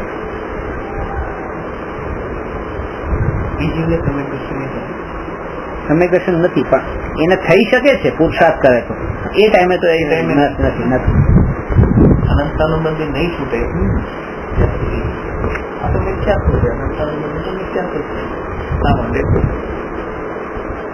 એટલે અનુકૂળતા ડ્રાઈવર આજે નથી આવ્યો, કેમ મોડો આવ્યો. ડ્રાઈવર મોડો આવ્યો આના પ્રત્યે આપણને પ્રતિકૂળતા કેમ લાગે છે? કારણ કે ગાડી લઈને જવું છે એ અનુકૂળતા લાગે છે. ગાડી લઈને કેમ જવું છે? કારણ કે જ્યાં જઈએ છીએ ત્યાં દુકાન પર જવું છે, ત્યાં પૈસા કમાવા છે. તો પૈસા કમાવા છે એ અનુકૂળતા. તો અનુકૂળતાને પૂર્તિ કરવા માટે આ બીજી અનુકૂળતા ગાડી. ત્યાં પૈસા કમાવા છે એ અનુકૂળતાની પૂર્તિ કરવા માટે ત્યાં બીજી અનુકૂળતા એ ગાડી જોઈએ. અને એ અનુકૂળતાની પૂર્તિ ન કરનારના માટે એ પ્રતિકૂળતા.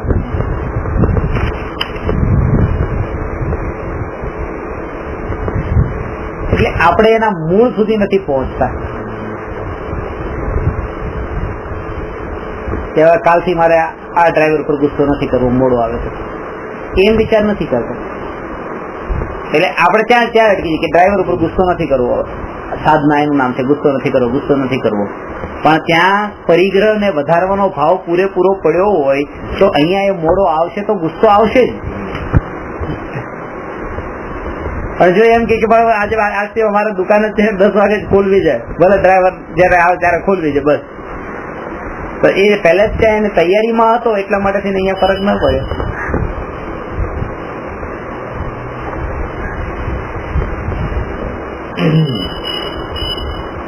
એ સુખની દોડની પાછળ અત્યારે તો દુખી થવા અત્યારના સુખને બલિદાન આપી દીધું કે કેમ કે ત્યાં જઈને હું સુખી થાવ, કમાણી થોડી કરીને સુખી થાવ. એ સુખી થાવ પણ અત્યારે તો ત્યાં તો સુખી થઈશ કે એ તો ખબર નથી, પણ અત્યારે તો દુખી થઈ રહ્યો છું.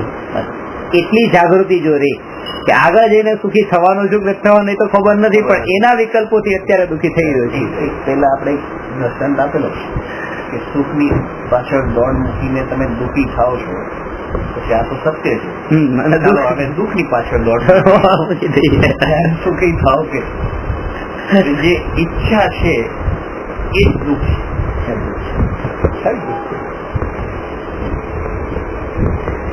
એ ભાવ પ્રતિકૂળતા અને અનુકૂળતાના ભાવ જ દુઃખ છે.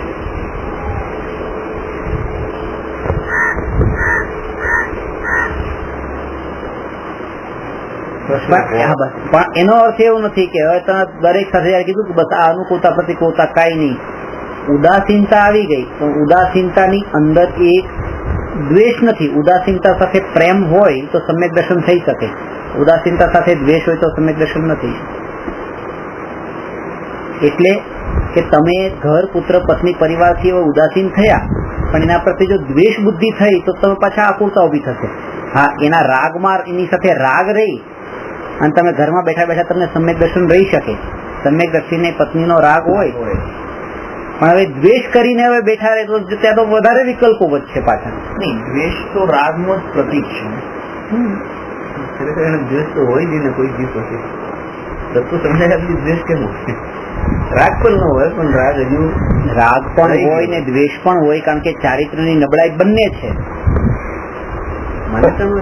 માન્યતામાં તો કઈ નથી, માન્યતામાં તો સમ્યક દર્શન, પણ આ રાગ ને દ્વેષના ભાવ તો આત્મામાં ઉત્પન્ન થવાના છે. જબરદસ્ત લેવલ ના હોય, એની ક્રિયા જોઈને તો કોઈ કહી ન શકે કે આને આવી માન્યતા હશે ને આવું કરતો આવું હોય છે. 16 વર્ષની છોકરી પરણ્યા, 60 વર્ષ અમિતાભ બચ્ચન નું પેલું મૂવી આવ્યું છે ને, અને એ પણ કોને એને અભયને કીધું કે મને આવા ભાવ છે છોકરાને એને પરણાવીને આપ્યા. અને આમ કહેવાય છે કે કોનિક આવા બધા કિસ્સાઓ જોઈને ધર્મી માણસ કોણ કે એટલે અમે જેલમાં પૂરીને પછી કે સેન્ટરમાં આવા પાપ કરેલા છે. કેમ ઉદયાથી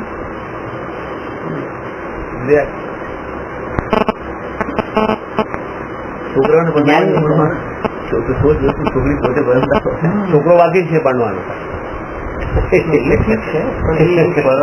દેખાતું નથી. અરે તમે વિચાર કરો કે તમે પોતે અહીંયા કીડી પણ નીકળે છે, તમે આમાં કાગળ થી લઈને સાઈડમાં એને રસ્તો આપી દો છો,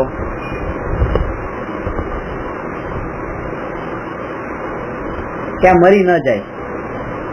અને ત્યાં તો મારવાનો ભાવ છે પાછો. સમ્યક દર્શન પછી એ યુદ્ધના મેદાનમાં થોડું આમ ખાલી નાટક કરવા જાય છે, ખાલી હા બતાવવા જાય છે. પૂરેપૂરે ભાવ હિંસાનો, સંઘની પંચેન્દ્રિયના વધ કરવાનો ભાવ છે, વધ કરવાનો ભાવ. અને એ સમયે એનાથી ભેદ જ્ઞાન છે. એનો મતલબ એમ નથી કે આવો વધનો ભાવ પેલા આપણે આવીએ અને પછી એનાથી ભેદ જ્ઞાન કરીએ. હોઈ શકે આવું સત્ય સ્વરૂપ. વાત એ છે કે તમે પુરુષાર્થ કરો આત્માનો, અને જો તમારા કોઈ એવા ઉદય આવે તો તમે પાછી પાની નહીં કરતા, પુરુષાર્થ ચાલુ રાખજો. કારણ કે ઉદય તો આવા પણ આવી શકે છે, ત્યાં વિચાર આ કરવાનો છે.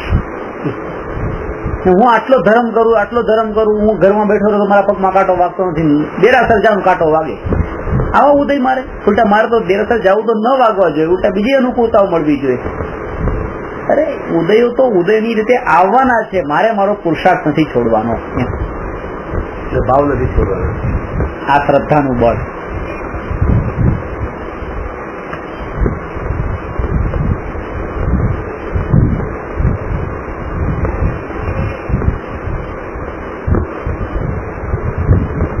આજથી 50 વર્ષ પાછળ તમે જાઓ તો એટલે ગામડાના અંદર તો એવું હતું કે બપોરે 12 વાગે દુકાન બંધ કરી દે, 3 વાગે 4 વાગે ખોલે, એમ કે બસ આરામ કરી લો, બસ 3 કલાક 2 કલાક. અત્યારે ખાતા ખાતા ફોન ચાલતા હોય બિઝનેસ. આ તો આપડા પાછળ જોઈએ છે કે આવી રીતે આટલું હતું અને તોય ચાલતું હતું, જીવિકા ચાલતી હતી અને સારી રીતે સંતોષ જીવન જીવતા.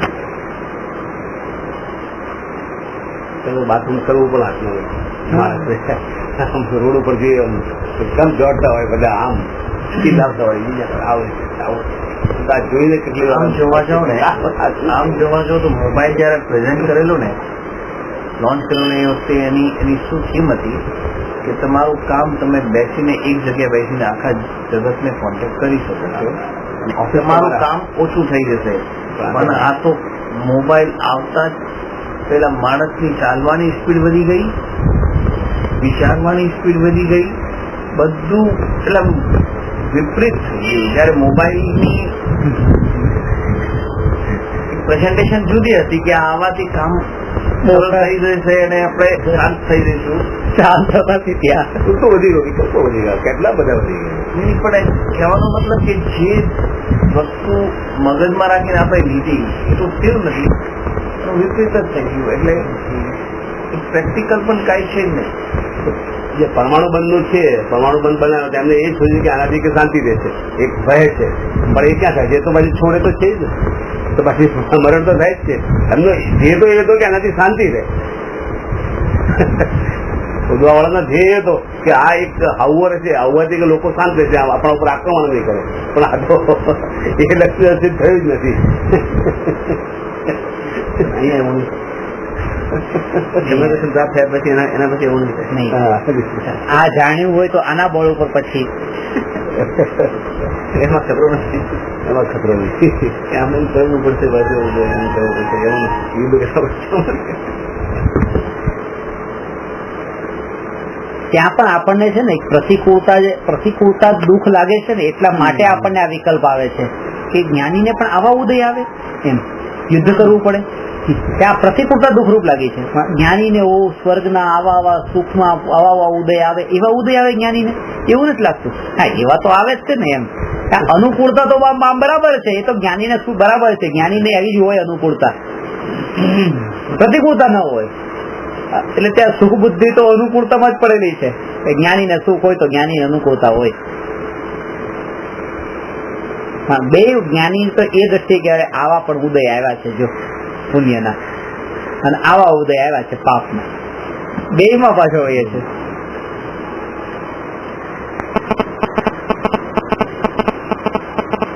ખોલીને આપણા જન્મ ધર્મની અંદર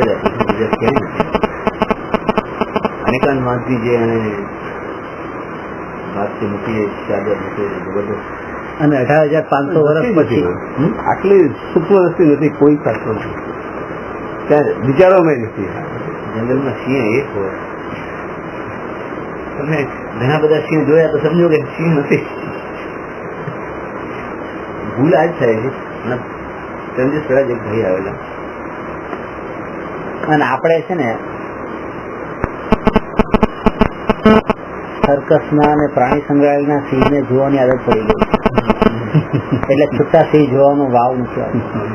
ઘર બાંધીને બેઠેલા સાધુઓને જોવાની એવી આદત પડી ગઈ છે, બંધાયેલા, કે છૂટા વનમાં વિચરણ કરતા સાધુઓને જોવા માટેના ભાવ જ નથી આવતા.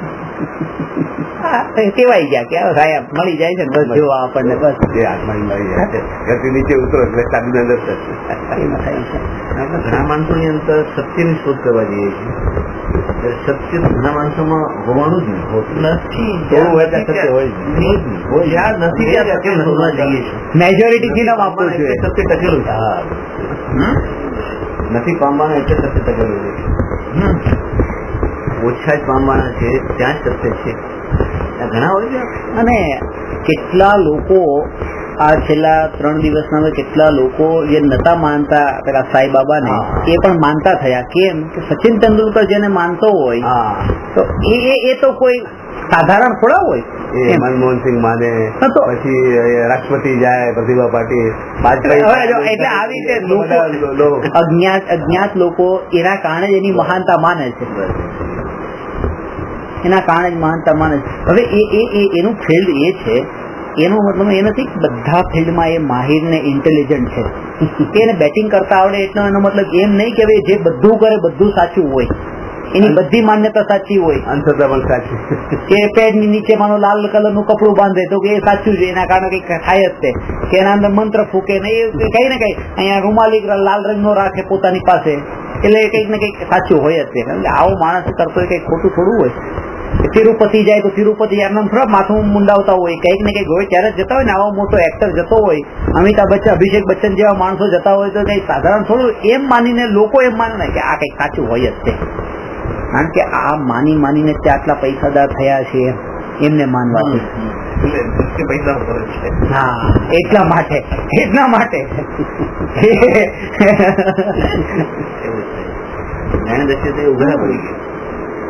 અને ખરેખર પૈસાદાર લોકોને પૈસાદાર ગુરુ જ મળે છે પાછા. ખાસ વાત તો એને કોઈ એવા ગુરુ નહીં. હવે આવા પૈસાદાર લોકો સચિન તેંડુલકર જેવા ને આ 40,000 કરોડ રૂપિયાની સંપત્તિ છે એની પાસે, આવા જ ગુરુ મળે. હવે એને જંગલમાં કોઈ સાધુ ફકીર તો એવા તો કોઈ મળે નહીં. કારણ કે વેવલેન્સ મળવી જોઈએ ને પાછી. એની આવી વિચારો વાળી હોય, થોડી વિષયના ભોગો વાળી હોય, આને પણ એવી હોય. આવા ગુરુ ને શિષ્ય આવા જોતા હોય, એ તો એમની દૃષ્ટિ ત્યાં જ હોય, એમ તો એવા જ શોધતા હોય ને તો જ એમનું સામ્રાજ્ય ચાલે ને. અમુકની દ્રષ્ટિએ સચિન તેંડુલકર ઉઘાડો પડી ગયો કે આવી માન્યતા છે. બીજાની દ્રષ્ટિએ અહોભાવ થઈ ગયો. અને આના ઉપરથી જે વિચારી પણ શકે અને ભેદ જ્ઞાન થઈ શકે કે માણસનો વિચાર છે ને જે ફિલ્ડમાં હોય એનાથી આગળ ચાલતો જ નથી. એમાં જ તે એ કુવાના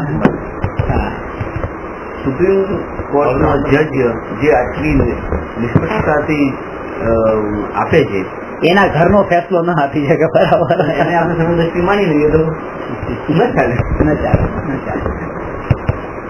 એને ઘર ન ચલાવી શકતા હોય, ઘરમાં ઝઘડા થતા હોય પત્ની સાથે, અને સુપ્રીમ કોર્ટ નો ફેસલો સાંભળતો હોય.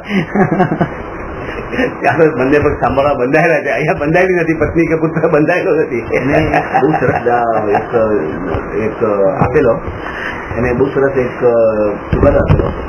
એમાં એક નેવીનો કોઈ કમાન્ડર હતો અને પોતાની પત્ની સાથે ઝઘડો હતો. તેની પણ આઈએસ હતી ને પેલો નેવીમાં કઈ સારી પોસ્ટ હતી. અને એને તલાકની વાત આવી હતી. તો તલાકનું રીઝન જે હતું ને, જજે એક સલાહ આપેલી કે તમારી પત્નીને તું સાચી છે એમ કેતા શીખી જાય.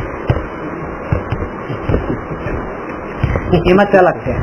હા, કે તમે આ છે ને, હું કોઈના ઘરની વાત નથી કરતો, આ મારો અનુભવ કહું. પત્ની માટે તમે એમ કરો. પત્ની માટે તમારે તું સાચી છે એમ કેતા શીખી જાઓ. એમાં ઘણું જોવાનું નહીં તમારે. જે કે સાચું ખોટી પછી તમને ખબર હોય કે ખાડામાં પણ પડે છે તોય બરાબર છે. બરાબર. આ સુખી લગ્ન નું, કારણ કે એને જે અનુભવ થી ખબર પડશે ને એ તમારા કહેવાથી નહીં પડે. એને આ વાત કીધી, પોતાનું દ્રષ્ટાંત રાખીને જજમેન્ટ આપેલું. એક રાઇટર છે ને, રાઇટર લખી ગયા છે, पति पत्नी ने कहे છે कि एक राइटर लिख के गए हैं कि घर में पुरुष का ही चलना चाहिए. पत्नी जवाब आपे ये तो लगी गया था, बोली नहीं गया.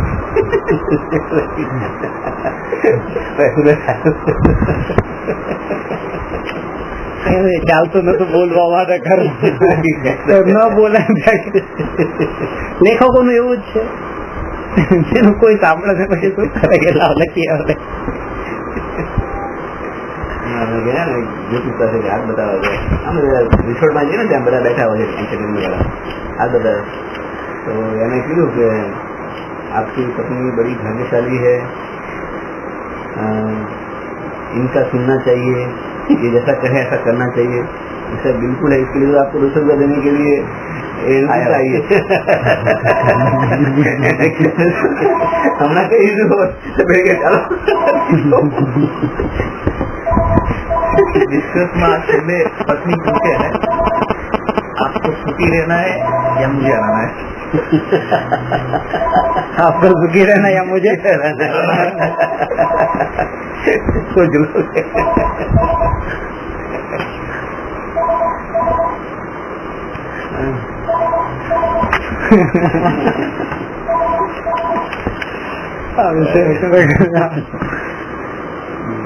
नमो अरहंताणं नमो सिद्धाणं नमो आयर्याणं नमो उवज्यायाणं नमो लोये सवसाहुं.